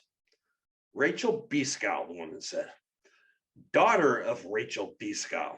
Well, let me tell you about your mother, little Wildin. Your mother is a coward. She abandoned her people and went to live with men. She turned her back on her sisters and walked away from her bow, and she was warned to never come back. My mother has a bow. She's a better shot than you, Anne. Her mother clamped the hand across her mouth and shook her head. I don't have a bow. Her mother was panicking. Her mother was crying again. I haven't touched the bow since I left. Wyland sobbed and bit her mother's hand. The hand pulled back and Wyland shoved her mother away. She does too have a bow. She's proud of it too. She's a better shot than you. And if you speak bad of her again, I will rip out your tongue. I guess we have a lesson to teach, don't we, ladies? The woman said. She pulled her dagger. It glinted cold in the winter air, and Wyland suddenly couldn't take her eyes off of it. Mother, are you with me? Wyland whispered. The Furies were all slowly surrounding them, and she heard her mother's sobs stop. She heard her breath coming in slowly and exhale perfectly. Wyland, get behind me, Rachel said. Her mother was pulling the cooking knife she carried everywhere. Mother, try to keep up, Wyland said. With her mother's rage and her father's bellow, Wyland Hardeye roared and charged the nearest warrior. She was 9 years old. Peter always said it was the perfect fighting age. The three warriors came in a concerted attack. They had been fighting together all their lives, had been trained in group combat since they were bits and babies. But Wyland knew one important thing about these women. They had never fought a Beascal. The first woman slashed at Wyland, and Wyland had 5 brothers. She had been ducking punches and kicks since she had been born. She leaned back from the slash with practiced ease. The next came low, but Wyland went lower. She ducked, dropping her knee to a knee and spun on it. She came up behind the woman and whistled to her mother. This was a kitchen sound. the sound that her mother and her used when making meals for the family. At the sound of the whistle, her mother would throw a spice from across the kitchen. At the sound of this whistle, her mother would step aside to duck the scraps thrown to the dogs. When Wilden whistled, her mother tossed a knife that they cooked with. Wilden snatched it out of the air, feeling it slick with blood. She felt lightning strike in her head. Mama had drawn blood. With a slash behind the knee, the tendons of the woman's leg parted like a boar's leg under the knife. The woman cried out and Wilden grabbed her by the hair. She was moving. There was no denying it. She was going to kill this woman, and she felt as if she would scream at the horror of it. She pulled for a slice that would cut the woman's throat, and she felt a strong hand grip hers. No death, her mother said. Maim, don't kill. Her mother was kicked in the chest and flew back. Wilden whistled and tossed a knife over her shoulder. She hoped her mother caught it, and Wilden stepped back, narrowly avoiding the elbow thrown back at her face. Wilden took the leg, one swift kick, to almost no effect. The woman stumbled back for a moment, but laughed. Wilden felt as if she'd be sick. Weak little girl, trained to be a weak little wife, the warrior spat. Come closer, and I'll cut you a second slit for your husband can fuck. The woman tucked her head and rolled at Wilden. Wilden didn't understand the words the woman had said. She knew what the word fuck meant, but the word slit only confused her. She knew that the words were terrible, and she knew she should be offended and horrified. She decided she could use that. She dove to the left, and the fury warrior hit nothing. She looked to her mother, seeing her mother cornered, and felt anger ripple within her. Wilden roared. Her mother roared back, and Wilden lowered her head and came in fast. The woman's daggers waited poised and ready, but just before she entered their range, Wilden slowed, just a fraction of a bit longer enough to throw the woman's rhythm off. The blades flashed and Wilden rolled. She flipped on the ground and came up with both feet. She was a bit small for her age, and she had been fighting big boys all her life. Her rolling double kick was always served her well against her brothers. Where her target before had always been the crotch, she aimed now for the neck, and she launched herself from the ground. The impact hit the woman's neck, and she flopped back. Wilden rolled to her side and came up on her knees. She whistled. The blade flipped through the air, and Wilden snatched it up. She heard her mother taking heavy hits, and she growled as the fear bit in again. She gritted her teeth and stabbed down as hard as she could. The woman's right hand took the blade to the hilt. She screamed in horrid rage, and Wilden pulled away. The woman stared in horror at her hand, and Wilden realized she had just taken this woman's bow from her. She dropped to her chest and slapped the ground as she clawed for Wilden. Wilden looked into the woman's eyes, seeing rage and hate crippling and diabolical, and she knew this woman would kill her, would tear out Wilden's throat with her teeth if she could. Wilden backed up slowly. She looked to her mother, seeing Rachel Hardeye standing over her two opponents with clenched fists. Her mother was sobbing and spitting, her breath heaving, her stance challenging. Wilden wanted to call for her mother, but she could not. The horror of the woman striving to get to her was too great. She could only back away and whimper. Arms wrapped around Wilden from behind, and she was picked up. She screamed and clawed at the arms as she threw her head back and kicked with her heels, but the one holding her was hard, and there was no winning out against that strength. Wilden's mama spun and whistled. Wilden fought to throw the knife, but it went wide. Her mother rolled and snatched the weapon from the air. She stood with practiced ease, tossed the knife at the one that held Wilden. Wilden was dropped and the blade caught. Wilden rushed to her mother's side, and she looked around, seeing James Arene standing before her, and her mother's knife, and Ronest standing on the porch of the Nest home. What is going on here? Ronest asked. That is Rachel Beskow, a fury screamed from the ground. She has a bow. She has been warned that if she ever touched one again, she would be struck dead. She is an abomination. She has earned a death, the woman screamed. Ronest turned her eye to Rachel and Wilden stepped in front of her mother. She curled her hand in the fists and snarled. Not one step further, Ronest, Wilden said. Not one step. I'm not surprised, Beth said. She was very pretty now, but Wilden didn't mind. The boys all talked to her and wanted to fight in front of her, but none of that bothered Wilden. Beth was a good friend. Wilden was not pretty, so boys that wanted to talk to Beth never wanted to talk to her. Your mother is a fury, Flora said. Rachel Hardeye is a fury, was a fury. When she was very little, someone poisoned my grandmother. And before she died, my grandfather came up here to get my mother. It was a huge problem. And all of the sons of the seven came up here, and there was nearly a fight. Grandpapa took Mama with him when he went, and they all went to Tagore. This is before Eastgate. Rylan said. She shook her head. Mama was told to never fire a bow again. They told her they would kill her for it. But you can't scare my mama.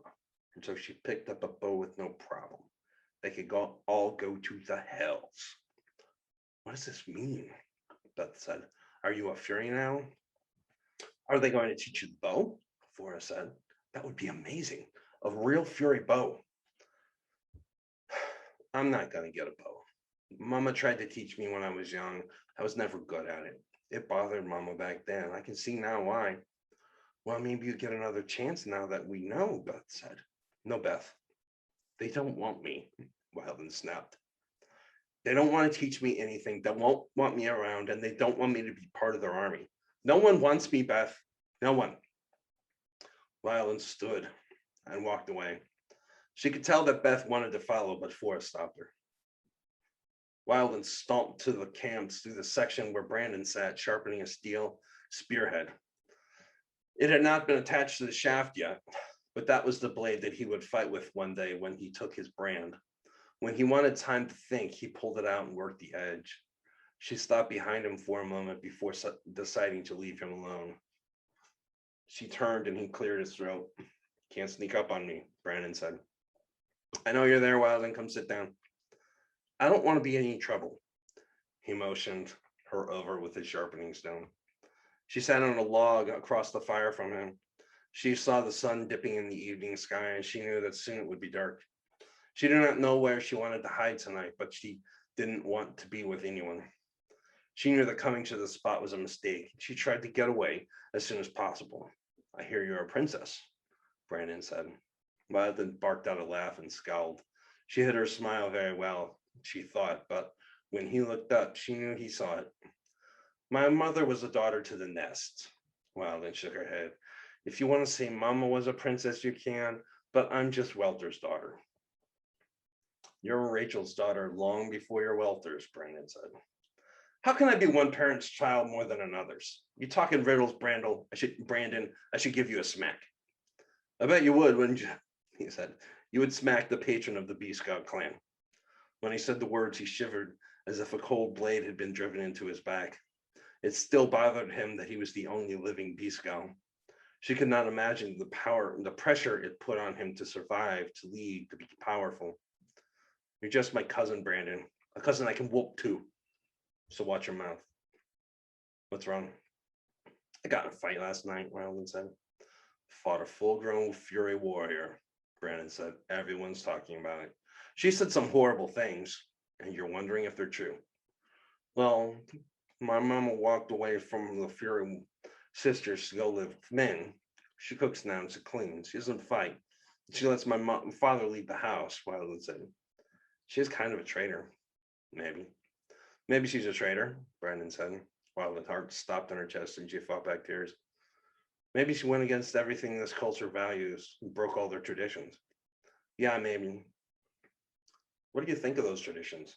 What do you mean? Do you want to be a Fury? Brandon said. The Furies don't want me, Brandon, Wildman said. Nobody does. Brandon pulled something from out of his pocket and set it beside the log he sat on. First, answer my question, then I'll give you this. Brandon patted the object beside him and looked up with a smile. Give me what? Do you want to be a Fury? Wildin strained to see the object might be before she shook her head and looked at Brandon. No, they're too hateful. I mean, it would be fun to be scary like they are. They sure make men nervous, but I don't want to be one. I'm not good with a bow. I don't hate men. I don't hate all men, just most. Just you, Wildin said. They both laughed and she shook her head. No, being a Fury would be too hard. I don't want to be a Fury. Mama doesn't want me to be one. Rona sat with us last night, had us in her hut, and she talked for a long time. She had heard legends of her grandmother. She knew Jolinest legends. Brandon looked up with a smile. Jolinest, he said. He shook his head. She must have been a force. Well, Ro invited Mama to rejoin the nation. Said she could come back if she wanted to and live beside them all. Said that was the kind of thing she was trying to do. But you know how Mama feels about Ronest. They all hate her, Brian said. And why shouldn't we? Wildland said. She's an outsider and she just walks in and takes herself a red fist. She just snaps up Flack before he can even look at a Rogoth woman. So the Red Fist clan is ours, Wildland said. He's a Rogoth king and he needs to be a strong Rogoth wife. Someone that we can follow. And Brandon looked up at her and lifted his eyebrow. She's not worthy of him. He needs one of us. She's a flurry fist, Brandon said. Wildland felt as she'd been kicked in the gut. She is not. You shut your filthy, lying mouth. She's the daughter of Rugamon and Terrala Flurry Fist. Why would you say such a thing? Wildland said. You need to stop spreading that lie. I don't care who told you that. It's not true. Jordai Stonefist told me. He's a Findee, Wildland said. How does that change anything? How do you know you can trust him if he's a Findee? I will not doubt the word of a son of the Seven. I will not doubt the word of one of Peter's men. And I will not doubt the feeling in my gut when I stand in front of that woman. She is a flurry fist. A flurry fist and a red fist. Flack and Ronest. Peter and Fura. It's a sign. What could you possibly mean by that? It's a sign of our rise. Explain yourself, Beascal. Ronest Flurry Fist, Queen of the Furies, Jordai Stonefist, son of the Findee Shaman, Rugamon Flurry Fist, Axe Bearer.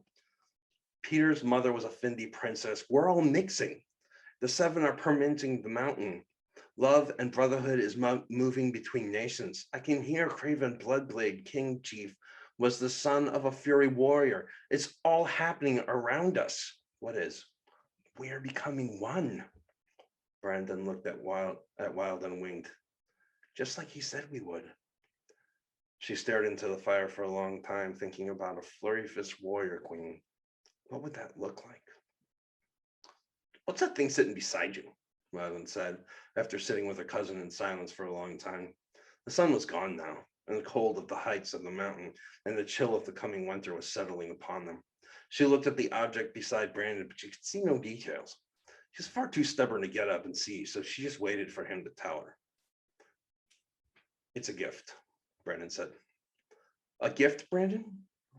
She loved her cousin so much.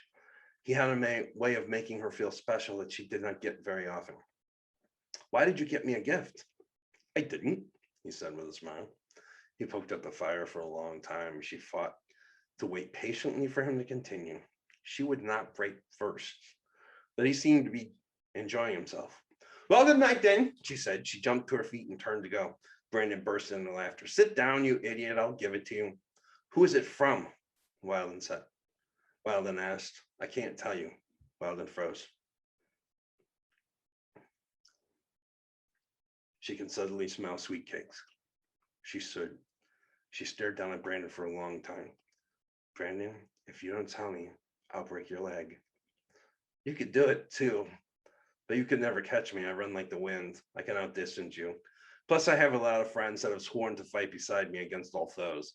Most of them are scared of you, but still, they would stand with me. Together, we could, Wildland curled her hands into her fist. Shut up! Done, Brandon said. Who's the gift from? He said nothing. Brandon looked at her and slapped the hand over his mouth. Damn it, Brandon, you can talk. Tell me who. I can't, Brandon said. I was told a story about sweet cakes. Wildland giggled.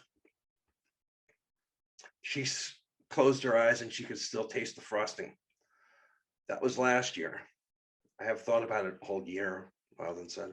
I figured it was just Ellen trying to give me a gift, but being too embarrassed to admit it. But now I know about Ellen better, and she's not with us.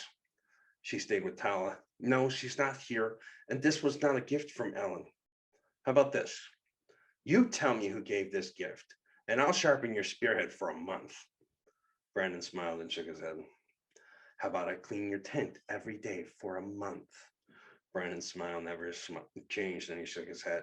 How about I catch you in your sleep and beat the devil out of you? Wyland snapped. Never happened. You're one of my I'm one of your favorite people. You would beat me for a while, but after a few weeks, you'd give up. And I can take anything you can give for a few weeks.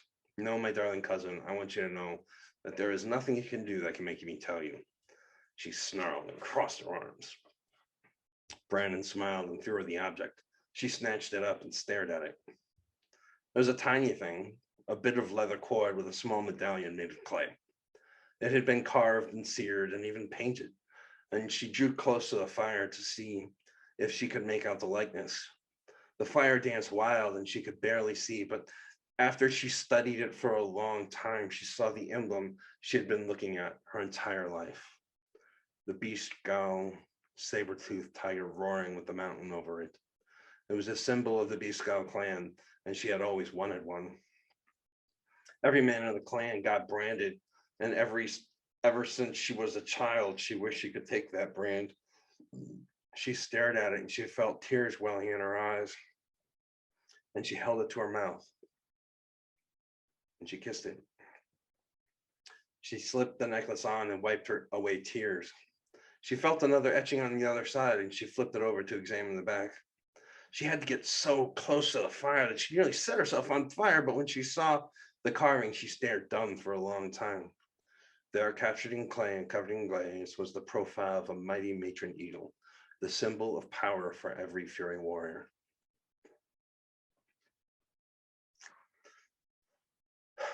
Now, Wyland, I want you to repeat after me, Brandon said. Wyland looked up in tears. Her cousin kept blurring and she kept wiping tears from her eyes. Say, Brandon, somebody wants me. Wyland could only sob and nod.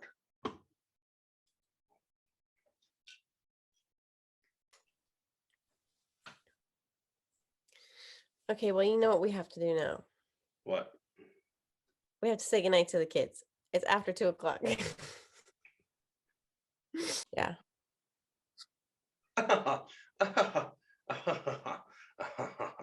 Of course, there was some kind of something that you had to do to brace yourself against the onslaught of intensity that I just threw at you. Of Sure. course. We have children. We should be parents. Of course, you'd come up with some kind of weak excuse like that. We had a thing we had to go take care of, to Uh-huh. distract me from my. Mm. I'm fine. Of course you are. What do you got? Okay. I'm going to read a poem called Knowing Rain. This is it's going to be in book 3 of Flowing in the Trenches. So it's going to be a couple years before this book comes out. The book is called Composing Ripples. And I guess, yeah, like I said, it'll come out in a couple years. So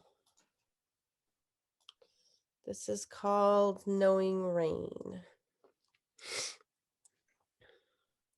If you cherish my beauty, then soak in my pain. You can't understand sunshine without knowing rain. Take a look out the window. I'll show you my heart. If you sit quietly, here's a good place to start. There's a star out there somewhere. It's where I belong, in a faraway land where the world knows my song, where my logic makes sense and my smile can last, where my breath can run slow and the night goes by fast. Somewhere those arms make a steady embrace. I don't know who it is and I can't see the face. I just know there's a star up there where I belong and I'm longing to find it. I know it's not wrong. Am I strong enough now to keep searching so far?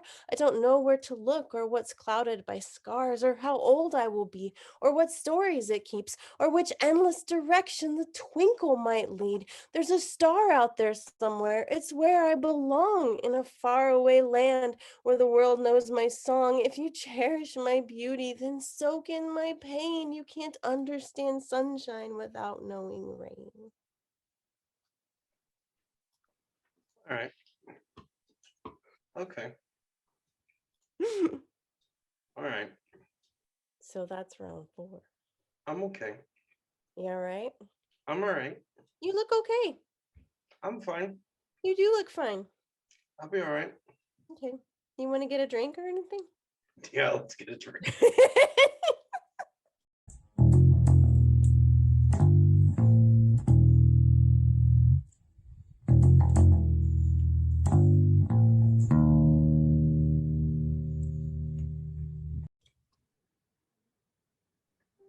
You again. Yep. We're back. Well, here we go.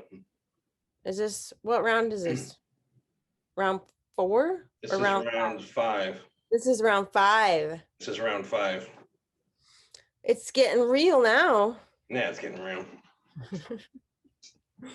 You ready? I'm ready when you are. Bloodblade Steel. 1 year after the escape. Wyland took 3 loaves of bread, a fistful of sausages, a few cobs of corn, and another loaf of bread. Wyland loved bread. She tucked it in a pack she stole from one of her brothers, and she hid it under her bed. Papa left early in the morning. He had chosen a few men to go with him, had a handful of hard men, the biggest their tribe had to offer, and a few of her brothers. She waited until Papa got up and kissed her mama. She peeked out over the windowsill until she saw her father and his men walking down the street before she grabbed the window and heaved it on its hinge. She grabbed the bag and heard from behind her, but clear of the throat. Wyland froze. She closed her eyes and took a deep breath. She could launch herself out the window. She could run, but they could just shout out the window and warn her papa. She sighed and turned with a snarl.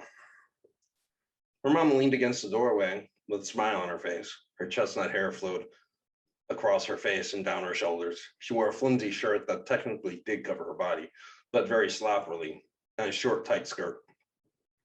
None of the other women wore skirts like this. Rachel Hardeye was, by all accounts, the prettiest woman in the village, maybe the nation.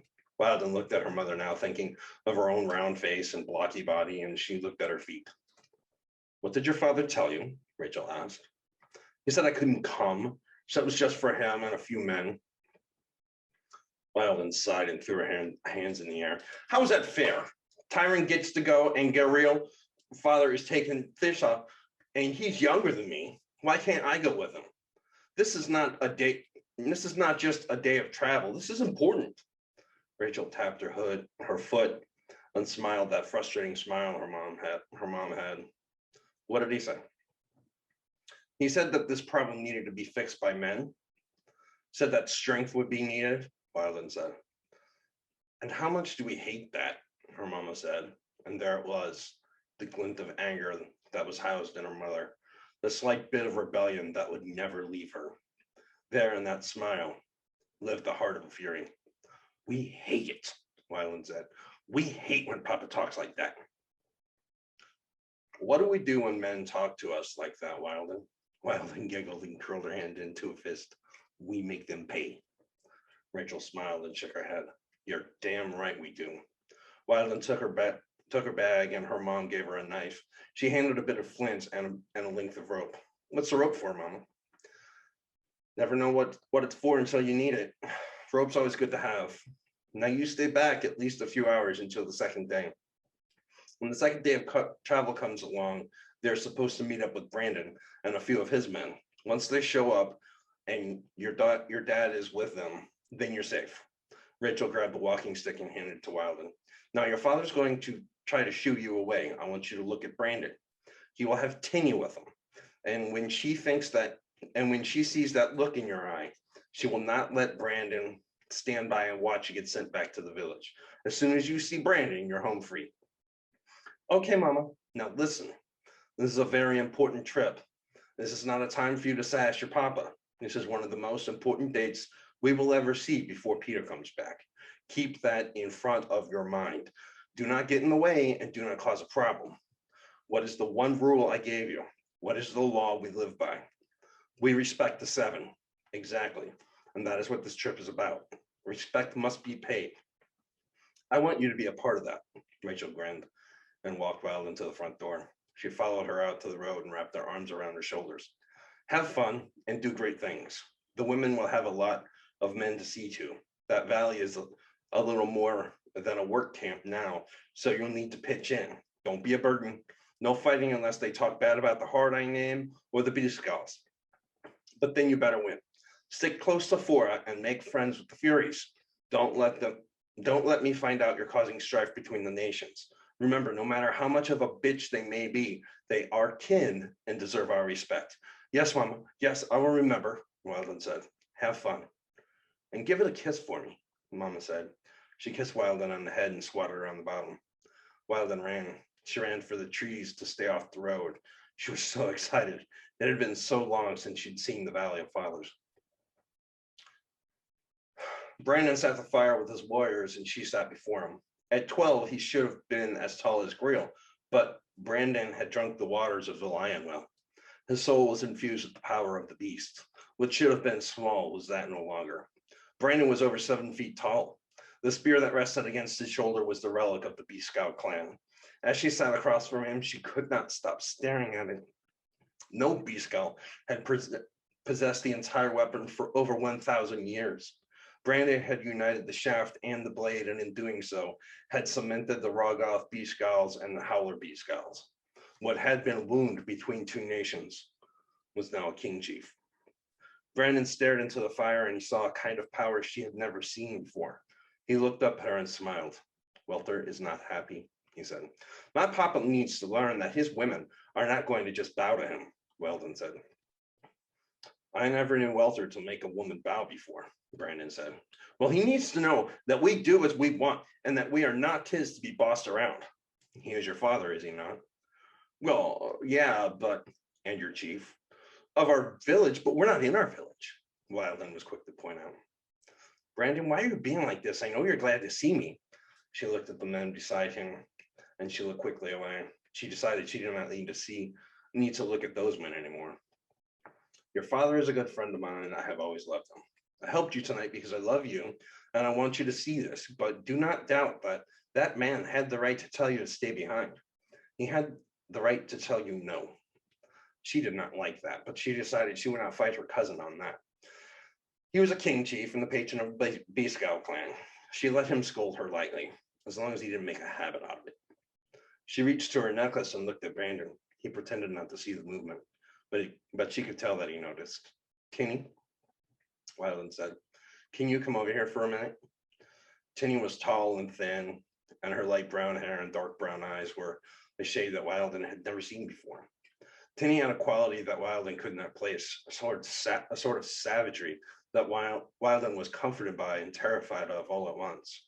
When her cousin's wife left the lionesses she'd been sitting with, she came before Brandon and dropped cross-legged in front of him. She set her long spear across her thighs and smiled. She was so beautiful. Tinny, did you ever see my necklace? Wildon asked. Tinny's eyes lit up, and suddenly Wildon knew that she knew who had given it to her. I've seen it. It is lovely. I bet whoever gave it to you is quite fond of you, Tinny said. Charlin? Tinny shook her head. Earl? More head shaking. Belloc? Nope. Was it Ellen? Please tell me it wasn't Ellen. Not Ellen, not any of those people. If you guess it, I will lie to you and tell you that you're wrong. Wildon snatched up a rock and threw it hard. Tinny shifted away and dodged it. Brandon snapped it out of the air and he tossed it back at Wildon. Wildon what would you do if you ever found out who it was? Tinny asked. It depends on who it is, Wildon said. If it turned out to be my brother or something, I think I might kill him. Okay. If I found out it was a boy, I would be excited, especially if he was handsome. She looked up just then, remembering she was sitting in front of strangers. Her eyes passed over the men around them, and Tinny smiled. Can you give us a minute with our cousin, please? Tinny asked. Brandon waved them on, and they all left. It's not a son of the seven, Wildon said. Can't be. Okay, Tinny said. Why do you say that? Wildon looked at her feet for a moment before sighing and looking up at Tinny.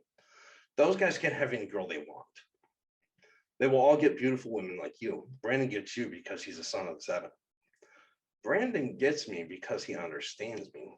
I don't care about his blood. Brandon is my husband because we are one. It has nothing to do with his bloodline or his clan. I don't think of Brandon as a Beast Scout. To me, he's just a guy that gets up before me so he can watch me sleep. To me, he's just the guy that won't touch a bite of food until I have mine. Brandon is a son of the seven, and with that comes a great deal of responsibility for me, but it was never a deciding factor for me. I heard there was a beer scout in our village, but I didn't go see him. I didn't care to look at him until my father told me of him. What did your papa say? Wilden loved these kind of stories. Stories about love and the ways that it bloomed always captivated her. She had once decided that romance and love was not important, but then sweet cakes and a necklace, love was easy to dismiss when you thought no one cared about you. But when signs were being shown, it was a different thing altogether. My father said this. He walked to our shack and stuck his head in. He never slept there, hardly ever entered, to be honest. I saw him very rarely.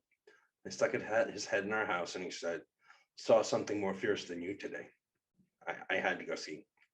My father would never say that to me, Wilden said. Why?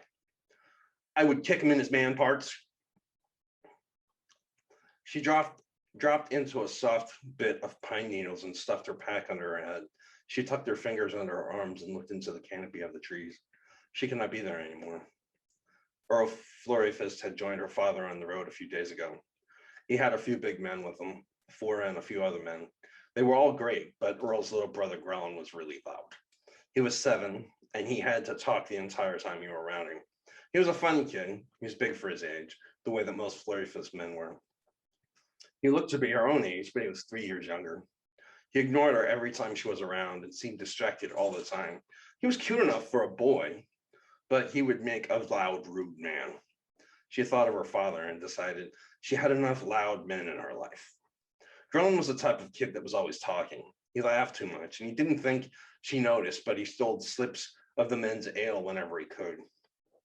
She had seen enough of that nonsense for one night. She had come here to escape him. Wilden thought of the boys out there that might be watching her. Would she get another present, or had she been forgotten? If a prettier girl had come along, they might have walked away by now. She pinched the necklace between her thumb and her forearm, between her finger and her thumb, and she shook her head. Maybe it was her last gift. If that was so, then she would have to be okay with that. Either way, she could still feel that sensation she had felt the first time the necklace had been given to her.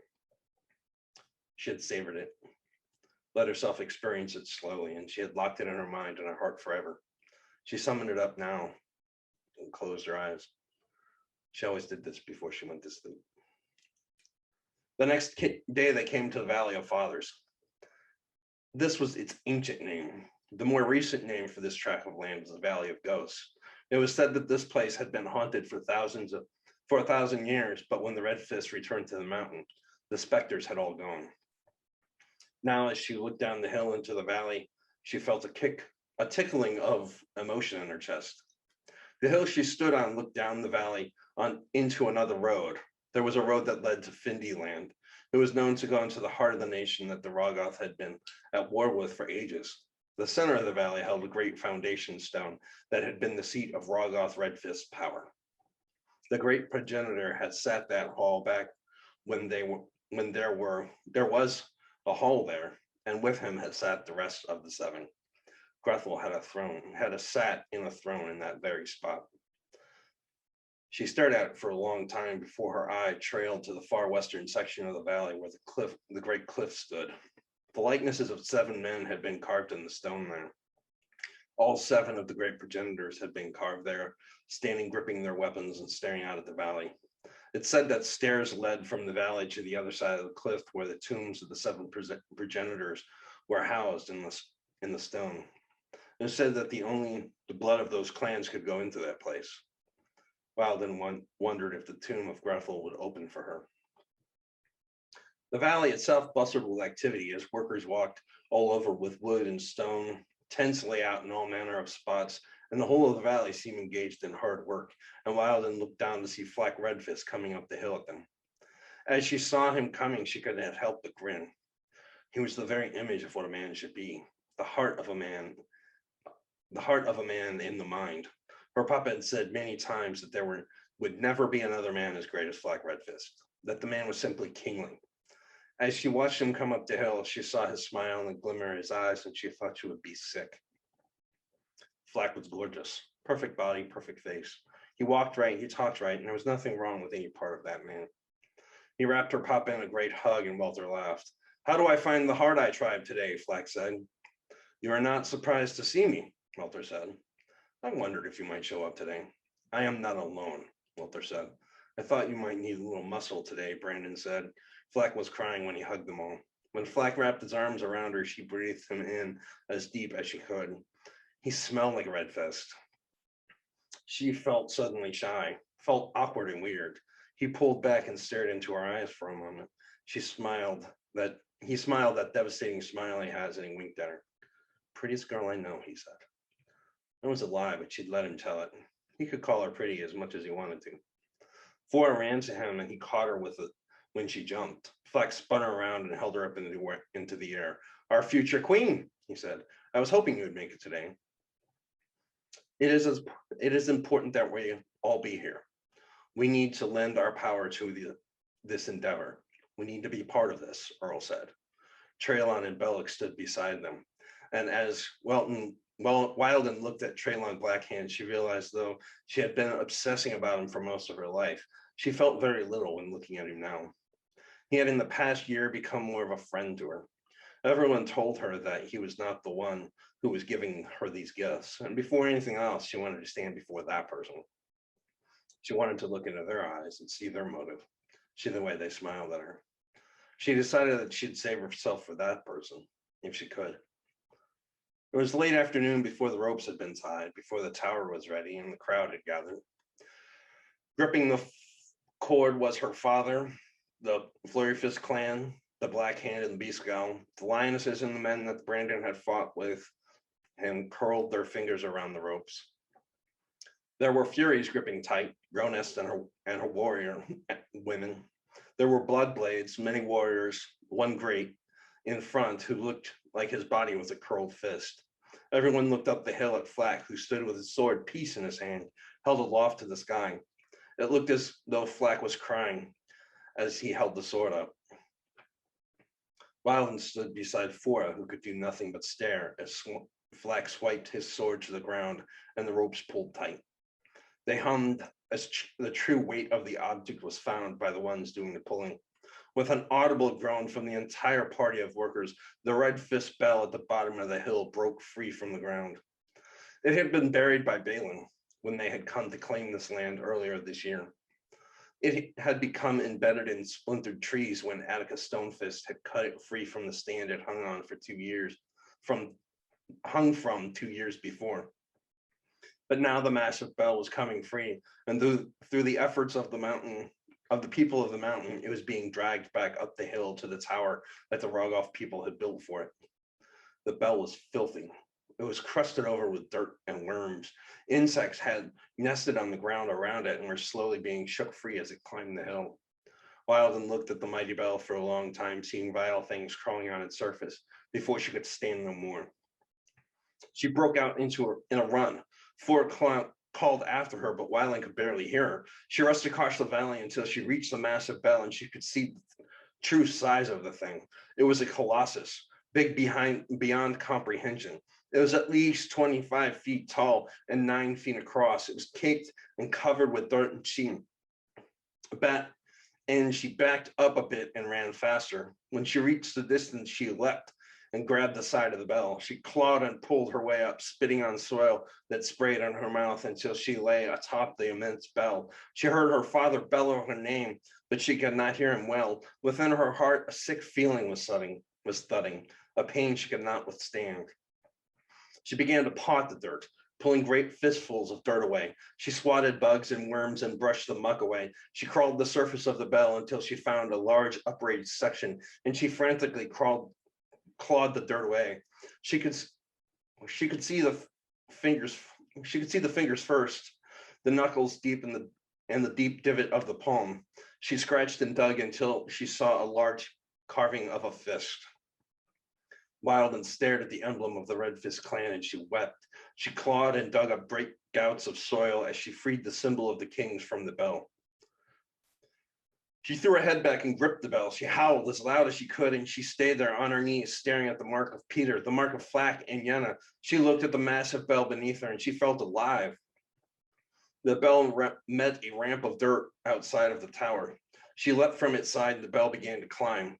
The ramp broke off suddenly at the top and the bell rose until it came free of the ramp and dropped. When it swung, it hit the side of a wall of dirt that had been built above the ramp. The bell swung and slammed into the wall, and Flack yelled. The ropes went slack, and there before her stood the bell of the Redfist clan, standing on its massive mouth before the tower that would hold it. The people howled and danced. They called out, "Red Fist!" And fists and weapons were pumped into the air. She wiped at tears and laughed until her father snatched her up by the arm and spun her to look at him.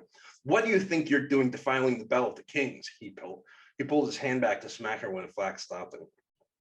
Walter looked up and shook his head. He could not look Flack in the eye when he spoke. "Red Fist, I'm sorry. She will be taught a lesson. I cannot believe that my blood and the blood of Rachel would climb on such an important part of our history. Of all of our history. I will blister her behind for this." Wilden could not look up from the ground. She felt as though she wanted to run away, to dig herself a hole to climb in. Wish she had never even come. "Wilden," Flack said. She could not look into his face. She could not believe she had done such a thing. Could not understand why she thought it was a good idea. "Wilden, look at me."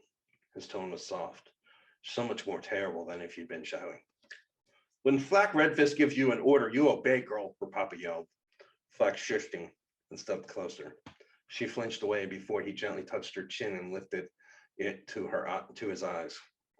She could see his face, her tears blurred, her vision so badly. "I'm sorry, Redfist." Flack shook her hand so gently and led her around took her hand so gently and led her around the bell. "Walter, come with me," he said. He walked them both around the bell until he reached the symbol she had cleaned as best she could. "Walter, what do you see?" "Hope," her father said.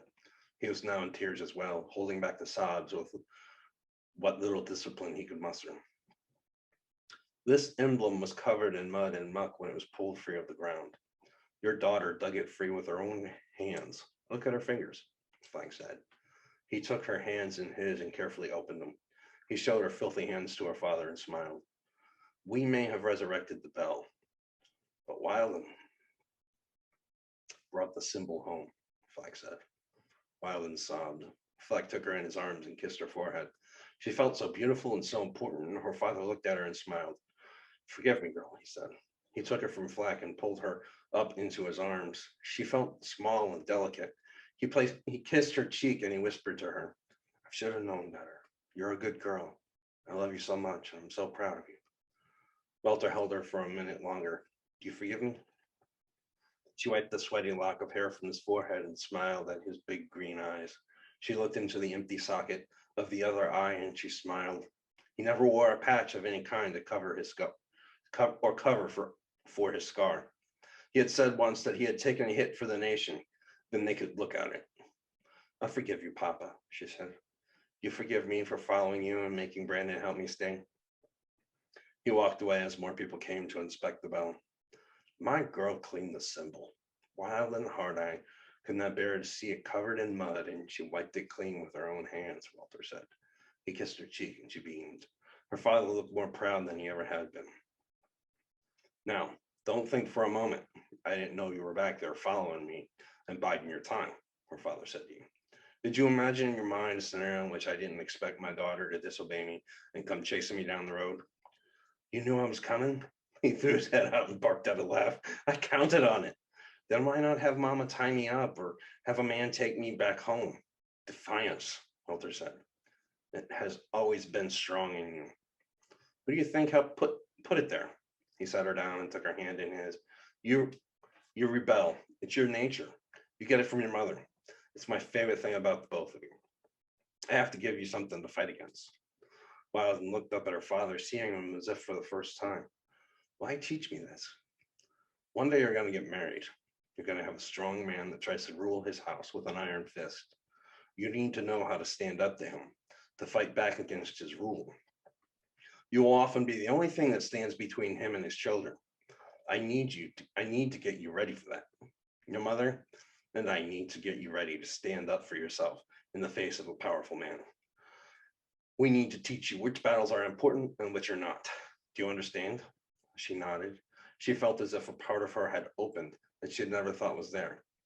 What is our rule? Give respect to the seven and respect our people. Well, and respect for our people will come as well, Wyland said. Indeed. Now go. The bell needs more cleaning. That bastard Balin defiled it. We're going to rest a while before the next lift. We're going to pull it into that tower and hang it. He patted her on the back and smiled. When we do, could you do your best not to hang from the thing for me?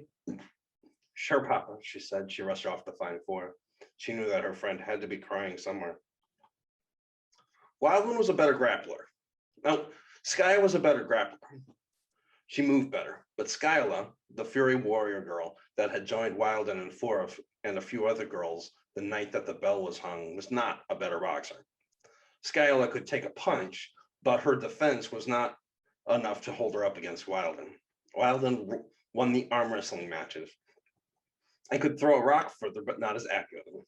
By the end of the 3-hour battle, they both decided they were good enough fighters, and they stopped the struggle and sat to talk. Flora and Skyla could not have been more different. The things that Flora thought were funny, Skyla snarled at, and the things that Skyla laughed at were offended Flora. But Flora had an ability that no one else that Wilden knew had. She could get along with anyone when she needed to. Wilden asked a lot of questions about the life as a Fury. She asked a lot about the men of the nation and how they were treated, and she talked about the training too. Skyla seemed eager to tout the great things that her culture was doing, the great strides they were making towards peace with the rest of the mountain, and she spoke of Ronest often. Skyla was as devoted to Ronest as any one person could be devoted to another. She spoke about her as if she were a goddess, and even when Wilden still didn't like, and even though Wilden still didn't like the fact that Flack was married to a Fury instead of a Rogoth, she didn't hint at it. They were at the fire eating some shaman's flesh. It was a spicy dish that Wilden loves. The sauce on the plate was too thin and not hot enough. She was about to complain about it when she heard someone coming up behind her. She rolled and came up with a blade. Skyla had an arrow drawn back, and Forrest stood staring into the darkness. "Who is there?" Forrest said. "Come forward in peace or run for your life. I have an Allah and a heart eye here. You will not survive them." A great man came out of the dark. He was obviously a human blood blade, and he bowed his head respectfully and smiled. "I come in peace. I have a gift." Wilden's heart stopped. Within a breath that was pounding harder than she ever could remember it could, Skyla stood and walked away. She looked disgusted at the man's presence, but that hardly mattered right then. "Is it a gift for me?" Wilden said. She stepped forward and looked the man in her eye. Her blood was pumping so fast that she could see the edges of her vision, the world pulsing with every beat of her heart. "Are you Wilden Hardeye?" the man asked. "I am her. I have a story for you. Can you give me the gift first?" "It's a short story."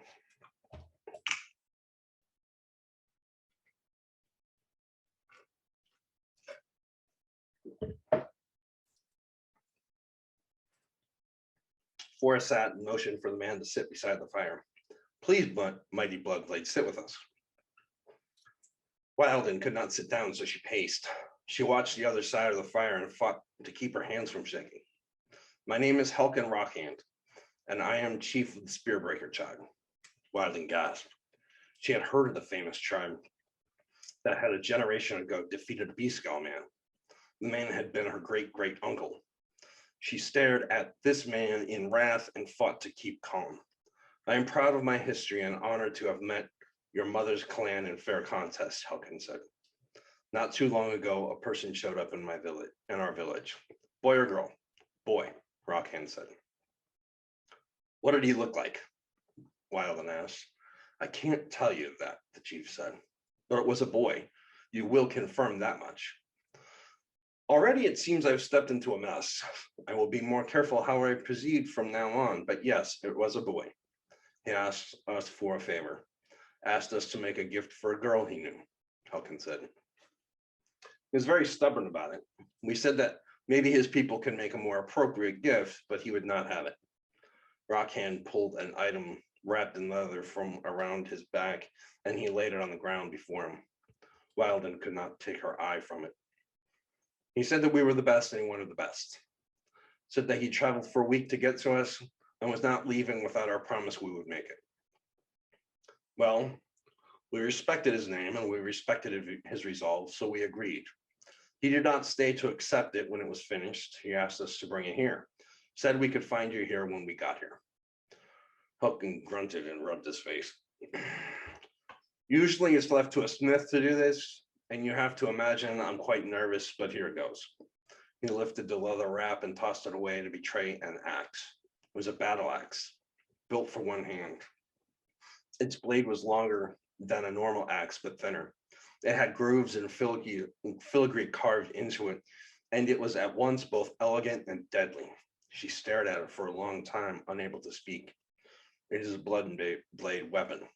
It was made by our greatest craftsman, a gifted and spiritual smith named Grugan. She could say nothing. She could only stare in awe at the pure beauty and utter savagery of the weapon. With every weapon crafted by one of our artisans, the soul of the wielder's child is housed in a blade. This blade has the soul of one of your children in it, the man said. I was told by Grugan to say to you that the soul within this blade was met by him. It's mighty beyond comprehension, and it will be well respected by our nation. Wilden could only stare at the weapon and fight back a growl. Can I have it now? She asked. You can. He picked it up and handed it to her on flat palms. She took the weapon and felt power and greatness welling inside her. She realized right then that this was the thing that had been missing from her life. On the great foundation of Rogoth's ancient drinking hall, the warriors sat cross-legged and talking and drinking. The bell hung, the men celebrated with song and food, and while they sat talking of battles and women, Wilden climbed the stairs to stop before her papa. She dropped her axe into her hand and stood legs spread and proud, her face snarling. Her fists clenched around the shaft of the weapon. From this day forward, I use the axe as a weapon, she said. Her father had just been handed another flagon of ale and had barely heard her. She stomped her foot and roared. Within a few moments, the entire hall had quieted. Her father looked up at her, his face screwed up in confusion. Wilden, what are you doing? He asked. Whose axe is that? It's mine, father. This is my weapon, and I will be trained in its use, and I will be a warrior from this day forward. Walter shook his head and reached out faster than a viper in strike and ripped the axe from her hand. He looked at it for a long time before flicking it with his thick finger. He turned to Flack, puzzled. Flack took the axe and inspected it for a long time while Earl Flurryfist peered over his shoulder. Bloodblade, steel, Earl said. He whistled through his teeth. Look at that, he said, pointing to a spot on the blade. Grugan made this. Walter took the axe back. Wilden, you have to take this axe back to whoever you took it from and apologize. This is no little thing. I'll train you in the axe. It's a weapon that my fathers have been using since time untold, but you can't just take someone's axe from them. The blood blade that owns this will come looking for it. He shook his head in disappointment. Father, this is my axe. It was a gift, Wilden said. Another gift from some person unknown. Walter's eyes stared dumb for a while before he stood. He took the axe and walked across the room to the line of blood-blade men sitting there. Who gave this to my daughter? He asked. He seemed angry, very angry. Helkin looked up with a calm face and nodded. It was I who gave that to your daughter. Walter dropped it back in his lap. Keep your gifts out of the hands of my little girl. She's not of age yet for you to woo her. You misunderstand, Hard Eye. I misunderstand nothing. She's too young for your gifts. It is improper and I won't have it, Walter said. Now, let us drink together before I lose my temper. He turned the stock away. Today was a great day and I will not have it soiled. This is a gift from the one that loves her, Tinney said. The entire hall went silent. The wind raged around them and in the wall-less drinking hall, and out there somewhere a bird screamed. You are in love with my daughter? Walter said, turning to Helkin. Again, you misunderstand. Papa, it's okay. It is not okay. My daughter's 10 years old. Your love cannot be. Papa, shut up! Wilden snapped. Walter turned to look at her with shock on his face. Since I was 8, I've been getting gifts, Wilden said. I never told you because I knew you would do this. Do what?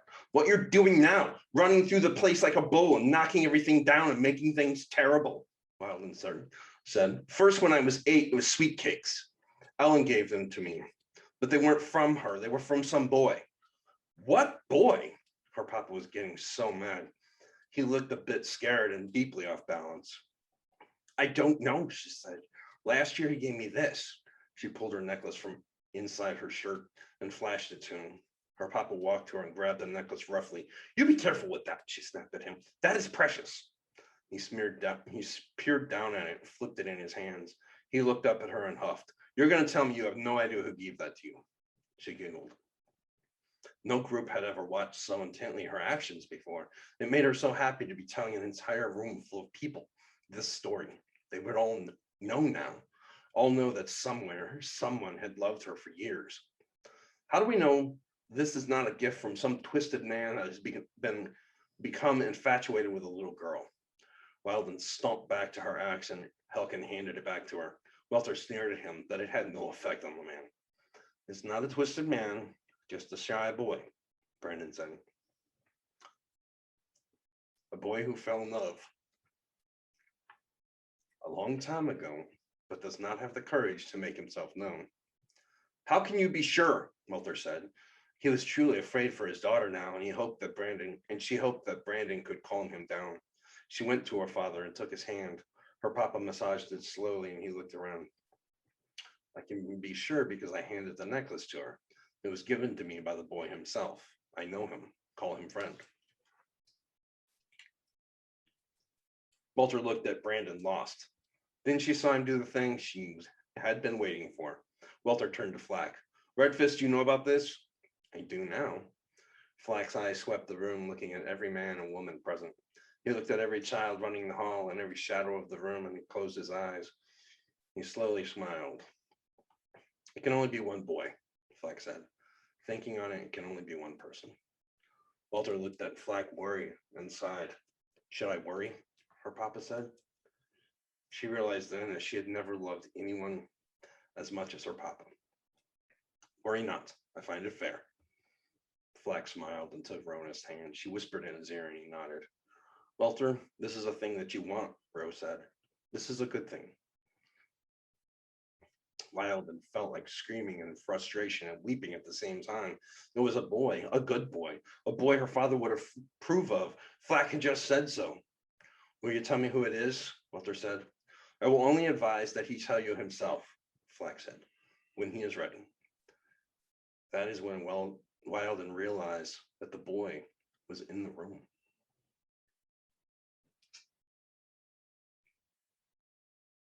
That's what I got. I love it. Love it. I'm building. Yeah, no, that one's great. That one's great. Okay, that was good. All right. Okay, I'm gonna read a poem from the second book of Flowing in the Trenches. It's gonna come out next summer. The book is called The Opera of Peace. And the poem I'm reading is called The Cliff. This one's a little bit long. Okay. And I'm probably not gonna do it super fast, so this is gonna be like a little bit of a long one, but there's a cliff downtown, and I know that doesn't make sense, so you'll just have to listen while I try to tell this. It's high above a creek, and it's not hard to find. You just have to know where to turn right. It's out in the open where anyone can see, but everyone is moving fast for where they want to be. When you look across the valley, there's an old highway weathered there through many years for people who don't stay. And if you creep up to the edge, look down, there's a spring. On a hot, clear day, you hear people swimming. Deep below that spring lies an uncharted cave, a cavern so expansive it's an unsuspecting grave. So put yourself right there upon my rocky cliff and see it in your mind while I tell you this. I can see the highway across the valley deep, and I can hear the laughter near the bubbly creek. But I can't seem to get there from this ancient cliff. I can't find the parts of life that I sit here and miss. There's nowhere to go from here as I stand on this ridge. There's no cliff on the other side. I'll never find a bridge. And I cannot count all the times I've longed to fly away. If I could leap far enough, would I have to stay? Or could I be part of this scene that's right in front of me, to fly beyond the grave and stream and cross this deep valley? I can't see a way from here to reach the other side. As far as I can tell, upon this cliff is where I die. It's all right here in front of me, a vast expanse of beauty, no path to it I can see. So from this ledge, should I leap and see if I can fly? Or what it's like to die? 'Cause I can't live here on this cliff. There's not a water source. There's no shelter, no nourishment. There's nothing but remorse. If I could just step off this ledge, I'm standing right upon the edge, and all I need is one small leap as I imagine in my head, soaring free across this land to reach that old highway and fly all night to find a life where I would want to stay. So, what exactly would I lose? How much would I regret if I could summon up the strength to take a single step?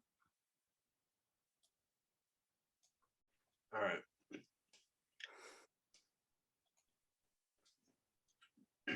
I don't think this fight is fair. Are you okay? Yeah, that was brilliant. That one gets me every single time you're reading. Yeah, that one gets me too. That It's was really beautiful reading. well, thank you. All right. I haven't read that one very many times, so thank you. All right, so that was the end of round 5. That's the end of round 5. I got one more. We have the final round coming up, huh? Are you all set? You got your long game all figured out, I guess, huh? I'm all set. You just don't worry about me. Okay. Just because you're unaffected by these stories and you've got the cold, steely gaze of a man of ice, a woman of ice, don't feel as though they're not affecting other people. No. No, they're affecting me. I mean, That I have my steely, mic. dead-eye gaze that you stare me down with does not intimidate I I have my mic muted when you're reading, so you can't hear me weep.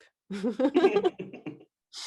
No, I love this. I love this story so much. I love this Wilden story so much. And we've read it before a few times, and I think this is yeah, you're definitely playing the long game. I can't wait for the next chapter. All right. Well, Okay. see you next time. That's right.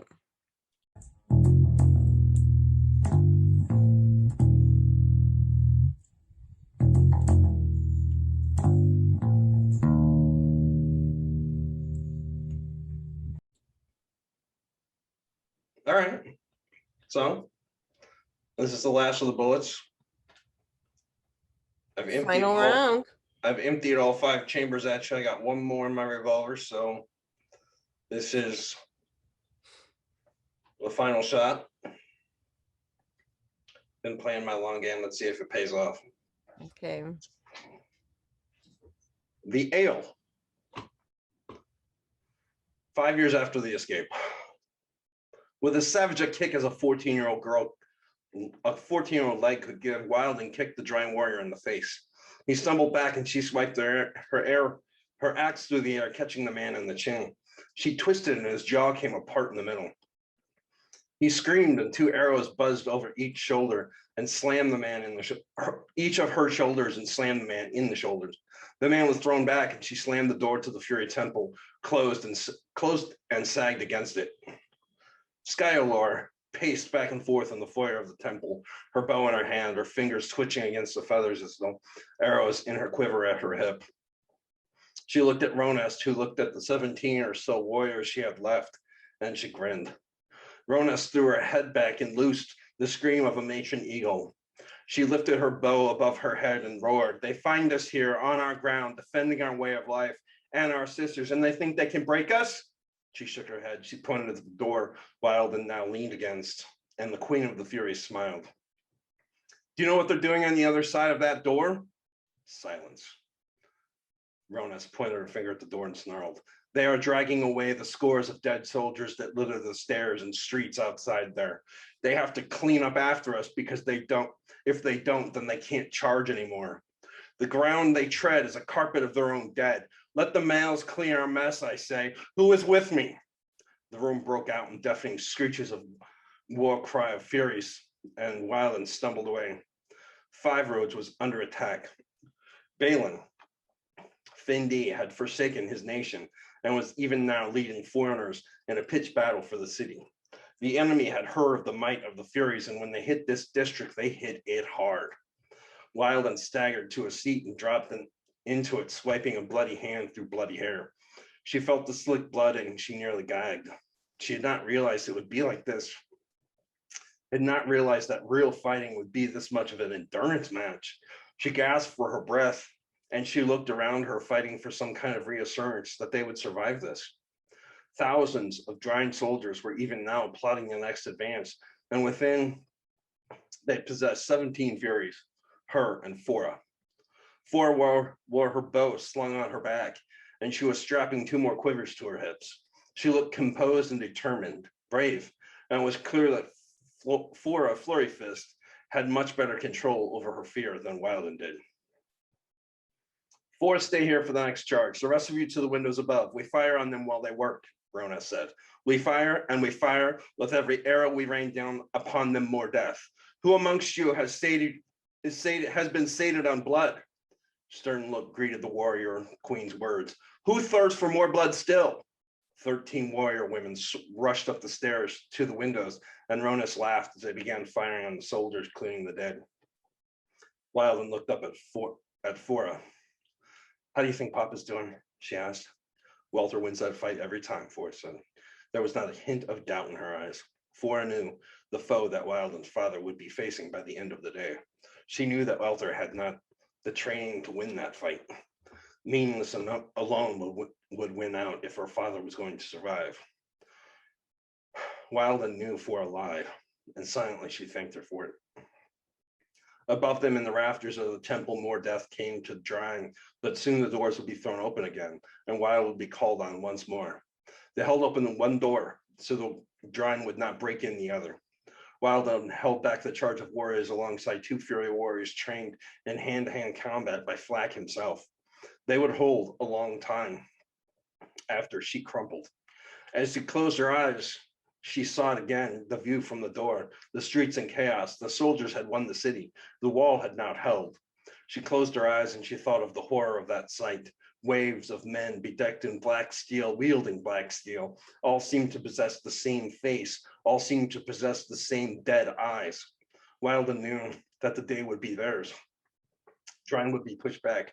Maybe her father could win that fight, and with the Red Fist defeat was a long way off. But she also knew that the temple would not hold. Soon Drying was coming in here, and when they did, every Fury warrior, Fora, Wyland, would be slaughtered. She prayed to her grandfather to help her die a good death as she heard the door shudder again. The Furies around her howled, and Wyland and her 2 fighting mates kicked the door open. Madness. It was all madness. Every fiber of her body ached. She was wounded from dozens of wounds, from minor to gashes that she needed to have sewn. She growled and spit and cursed and chopped, and Wyland fought hard not to give up hope. Arrows flew all around her as the warriors behind her killed, and she could only stand her line and fight them all back. That was when, over the din of the battle, Wyland heard a roar. It was a roar of rage, a roar that summoned up hate and hope within her, for no mere man could have made that sound. That was the rocket shell was made by a Pregetan. She looked up to see Grelin swinging his impossible fists and shattering men as he came.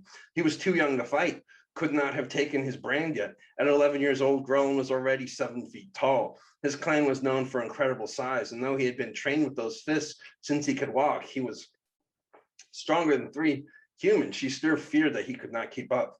He led a wedge of warriors coming from the south into the Fury district. His face was covered in gore, his hair crimson with blood. As she watched, he picked up a soldier and heaved him into his brothers. She heard him cry out in wrath and rage again before he laughed. Behind him came the lionesses. Came a massive man with a chest of black hair and a gargantuan club. Behind Grelin came howlers, and Wilden was so happy to see them that she nearly wept. Grelin is coming, she yelled over her shoulder. He has howlers! Ronas, they need support!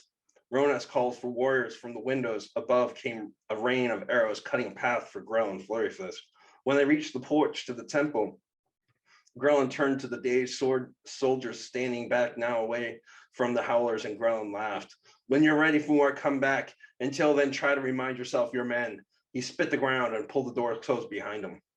The Fury warriors screeched, the howlers roared back, and Wilden rushed to Grelin and wrapped him in a tight embrace. The Flurry Fist froze. He stopped breathing in her arms, but she did not care. What are you doing here? Fora said. You're not yet a man. How do you even get into the city? Grelin pulled out of Wilden's arms, and with a grimace of pain, he gingerly pulled his shirt off. There on his chest, lay the ugly seared wound of a brand.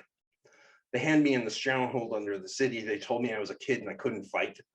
Grelin's face broke into a flesh and he looked at the floor. But I heard you were in trouble here. I heard you were up against it, so I had to come. Fora looked to Wilden, who stared slack-jawed at Grelin. He laughed nervously. Couldn't let you have all the fun without me. He smiled a weak, timid smile, and he shook his head. I'm too old for sitting around anyway. Grelin looked at Wilden and grinned. I need to be here, he said. Wilden grabbed him and hugged him again, and he hissed in pain. She shoved him away fast. I'm sorry, Grelin, are you okay? I didn't hurt you, did I? He snorted a laugh and threw his hands in the air. Greatest moment of my life, he said with a laugh. Yeah, I'm sorry, Wilden said. I'll be careful next time. Fora looked at Grelin and shook her head. Little brother, I'm afraid it's crooked, she said, pointing at his brand. He looked at his chest and sighed. Wilden saw it too. The brand was way off the center of his chest and very crooked. She looked up at him and he smiled a strange smile. Well, fits my personality, I guess, he said. 2 days later, the battle had stopped. Justice and the city celebrated. In the center of 5 roads before the great drinking hall, Wilden and Skylore stood to the side of the square watching as Flack gave his speech. I love watching him talk, Wilden said. That man is in command of every bit of himself.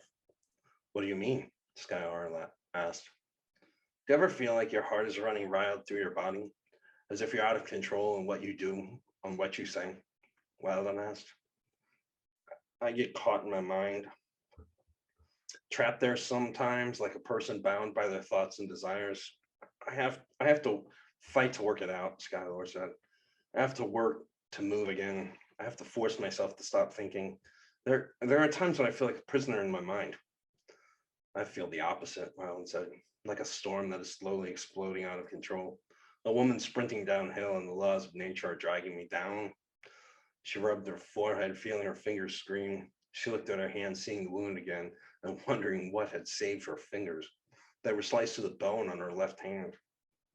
They had been stitched with tough black thread, and she had not lost them, but she knew that she would never close her hand properly again. She had not let her father see the wound yet. She did not need the attention that would bring. Who is that man there? Skyla asked. Her finger pointed at one of the most handsome men that walk the world. Wilden drew in a breath slowly to control herself, and she laughed. That is every bit of Grelin Clay. You'll never see a thing finer that walks on 2 legs. He can fight, sing, dance, think. He can plot out a kill and a party. The man can do anything at all. He loves women, and I've heard he's a magnificent kisser. Skylore spun on Wilden and snarled, Have you kissed him? No, Wilden said. It looked as if Skylore was a breath away from hitting her. I've never kissed Grelin Clay. He's a bit of a hound with women, but he's pretty to look at. Skylore stared at Grelin, and as he laughed and joked with Earl and Traylon, and Wilden wished she belonged with them. She was supposed to be there, supposed to be standing with the rest of the 7, a person of power and privilege, a girl with noble ties that deserved their company. But as she watched them, she realized she would never feel that way with them. They had been raised by Peter and Flack. They had been taught skills and leadership and honor. She had been throwing rocks. She knew that that's not where that she did not belong anywhere. The Furies didn't want her. Skylar was her friend, but would not call her sister. She did not belong with Brandon and his howlers. She had just as much of Grethel's blood in her veins, but he did not, but he did as he did, but her name divided her from them. Flora was a flurry fist, her best friend, already greater than she would ever be, and was only growing in power. Soon Flora would be king, and then Wilden knew that Flora would have no time for her. Would be queen, and then Wilden knew that Flora would have no time for her. It had all been fine until Beth had married Earl. Even her mousy friend had snagged herself a son of the seven. Now with Skylar beside her, Wilden realized she didn't belong anywhere but with him. She still did not know who he was or where he was, but she knew that she belonged in his arms.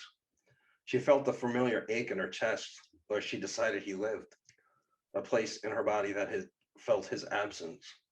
She knew that if he didn't come try to claim her soon, that her father would marry her off. He'd find a great man to be her husband, but if she ever had to take a man that was not her boy, then she would be miserable all her life. The party moved inside the drinking hall. Flack sat at the throne of Peter Redfist. As Peter's bastet, she knew it was his duty to do so, but she could also tell that it would fit him as well. He filled the throne well, and she wondered if her papa was right when he said that Flack should be king chief until he was too old for the job. Let Peter take over after Flack is done. Father insisted that the nation could have no greater man than Flack Redfist as a ruler. Looking at him now, Wyland had to ask herself, how much better could Peter really be? She eased into the chair and hissed with the pain of it. Her thigh, her back, her stomach, and bicep all had been savagely slashed during the battle, and she knew she would heal, but her body would be scarred badly. She just hoped that her boy didn't mind. What if he thought her ugly now that she was scarred? What if he never approached her? What if the gift stopped and she had to give up on him?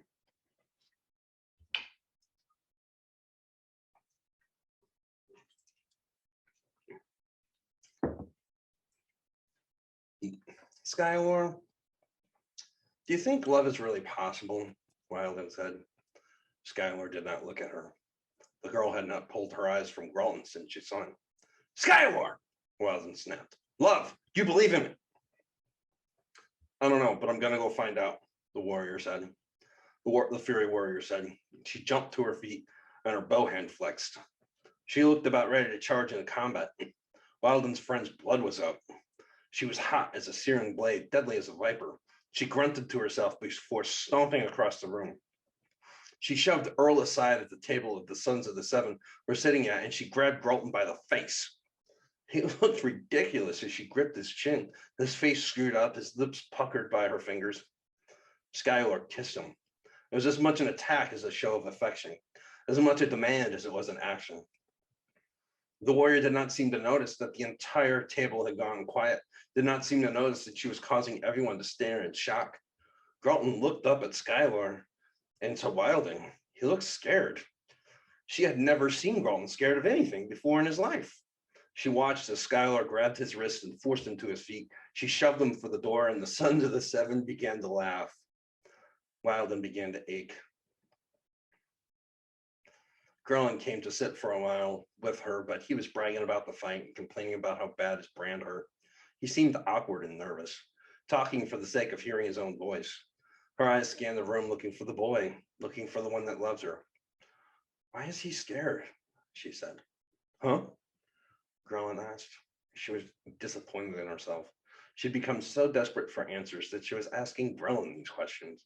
She sighed and motioned for the room. He's out there, somewhere, and he's waiting. Oh, your mysterious boy, Grelin said. I don't know. Maybe he's scared of you. Might think you're too pretty to talk to in person. Wildin scoffed. That's not it. Maybe. Wildin saw her father walking across the floor. He had a stein of ale with a strange kind of yellow foam at the top. He set it down in front of her with a smile. He looked her straight in the eye. and he leaned in close. She could smell drink and meat on his breath. She could tell he was nervous for some reason. She suddenly couldn't imagine what that reason was. I want you to drink this, he said. He squirmed a bit before looking at her with serious eyes and saying, "It's a gift." She stood up and grabbed his breastplate. She pulled her papa over the table and stared into his eyes. "What did you say?" She couldn't breathe. "What did you just say?" "It's a gift. From a person that still thinks he needs to hide." Walter rubbed his neck and shook his head. "He doesn't. We all love him. We all think it would be grand if you and him were, well, a couple. Everything would be fine. I would be so happy and not able to stand it." Wilden looked at her father and could see he was crying just a bit. "We all think he's great. Just great. And you too?" Walter wiped his eyes and nodded. "Well, you two would bring out the life in each other." "Papa, you know who he is?" Walter could not meet her eyes. He looked at the table and nodded. "I do, as of tonight." And her father looked her in the eye and sobbed. "It's a fine thing." Wilden looked down at the table and saw the drink before her. She picked it up and smelled it. She had smelled every kind of ale the mountain knew, but didn't know this one. It was sweet and it looked to be very creamy. She tipped it back and smelled a strange aroma. It smelled like charred wood from a barrel it had been aged in, but it had a nutty tinge to it too. At the same time, reminded her of fermented milk. She drank it down and felt a bit lightheaded. She sat and closed her eyes for a moment as the room listed to the left. She opened her eyes and the world began to grow slow. Her hand before her face smeared, and she looked up at her father for a moment, unable to tell what had happened. She looked at her hands and gasped. Whoever this boy was had got her drunk. So drunk she was seeing things. As she watched, the deep slices on her fingers began to close. The pain on her back and her thigh dropped off of her. She lifted her shirt. "Wilden, put your shirt down," her papa demanded. Crone laughed. As she watched, the deep gash across her stomach zipped closed. She stared for a long time before she looked back up. Her eyes fought to adjust to the swaying room before she collapsed in a heap. Her head hit the table and she passed out. She woke up in the dark. She could hear the party still going on out there. So far away it seemed she could not really tell where she was. She had never seen the guest rooms of the drinking hall, so she had no idea how far away she was. "Are you okay?" she heard whispered from across the room. She looked in a direction, seeing the vague outline of a chair and a person sitting in it. She could not tell the voice from the whisper, and she fought to get to her feet. "What was that?" she groaned. "It's from Tregon, country out to the west. They're wizards with ale and beers. Make all kinds of magical brews." She could tell from the whispering that the person that shared the room with her was excited. "You're him, aren't you?" The silence was enough of an answer. It dragged on like the suspense had been her entire life. She wondered if she would be able to take it if he didn't answer. "I am him," the voice whispered. It was a husky sound filled with emotion and barely controlled passion. She fought to get to her feet, but collapsed again before she won her feet. "Stay in bed. You've had a strong brew. You will not be ready to move for a while," the voice said. "What was that drink?" "It was a healing brew. You will not have any scars or maiming now. You're just as you always have been." "Perfect."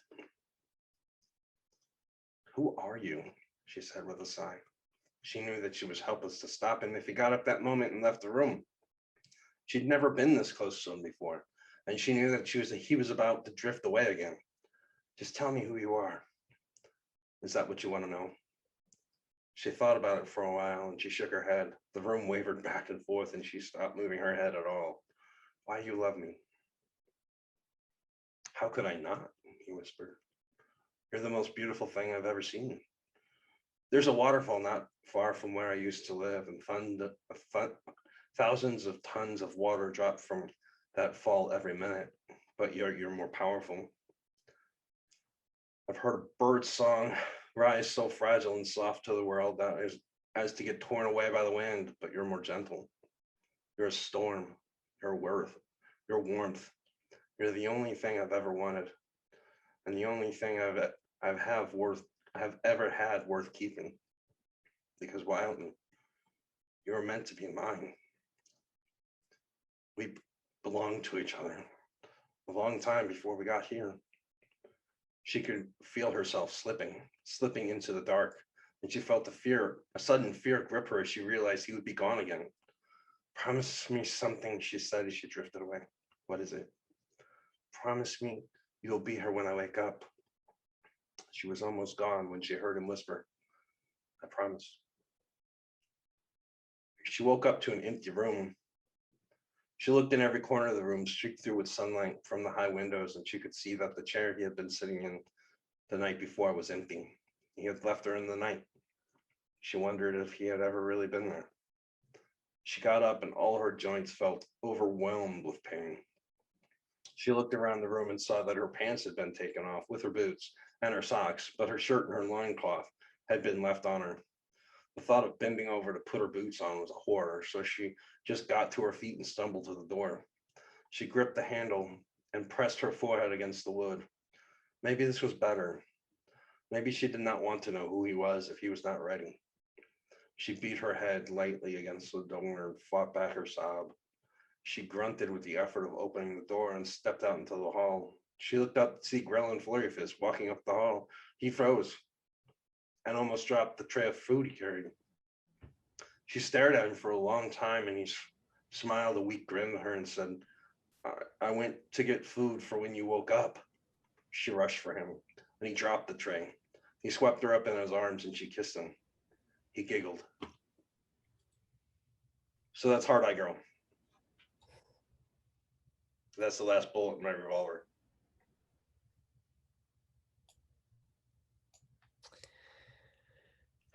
You know how it feels when you slide the key into the knob and it fits smooth without a jiggle or a jam? It was like that.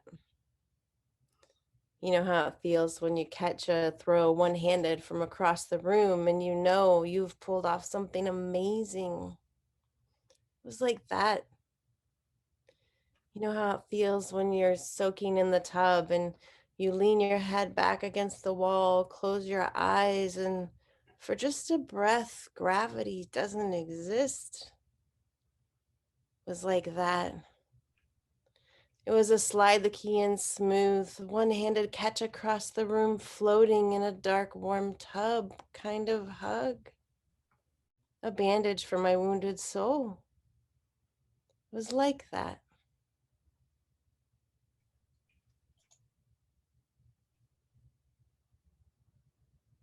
So I was right. I was 100% right. You're the better writer. How could you say that? I Were you even watching? That was my theory in the beginning. Hard Eye Girl is amazing. Okay, that's the whole argument that I was making. But there's some stuff in there, some groundbreaking stuff, and she's obviously the You clear winner. always cut yourself down. You can't be the one to decide. I mean, your stuff was amazing. It's so You're drunk. Wilden is just Okay. Okay. well, you've been drinking too. You've been drinking gin all night. Yeah. So what's your point? I've just been drinking orange juice. Don't sell yourself short. You do that all the time. No. All I'm drinking is. I think you won. I'm just drinking orange You juice. totally played the long game. I did play the long game. I had a strategy going on. I didn't see any strategy with her. I have But- very little strategy. You're the most talented teller. No, I can't let you say that. Yeah. I can't let you say that. Well, then I guess we need an outside opinion. We need judges. We need somebody to vote for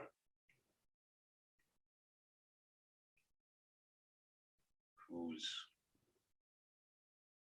the better teller.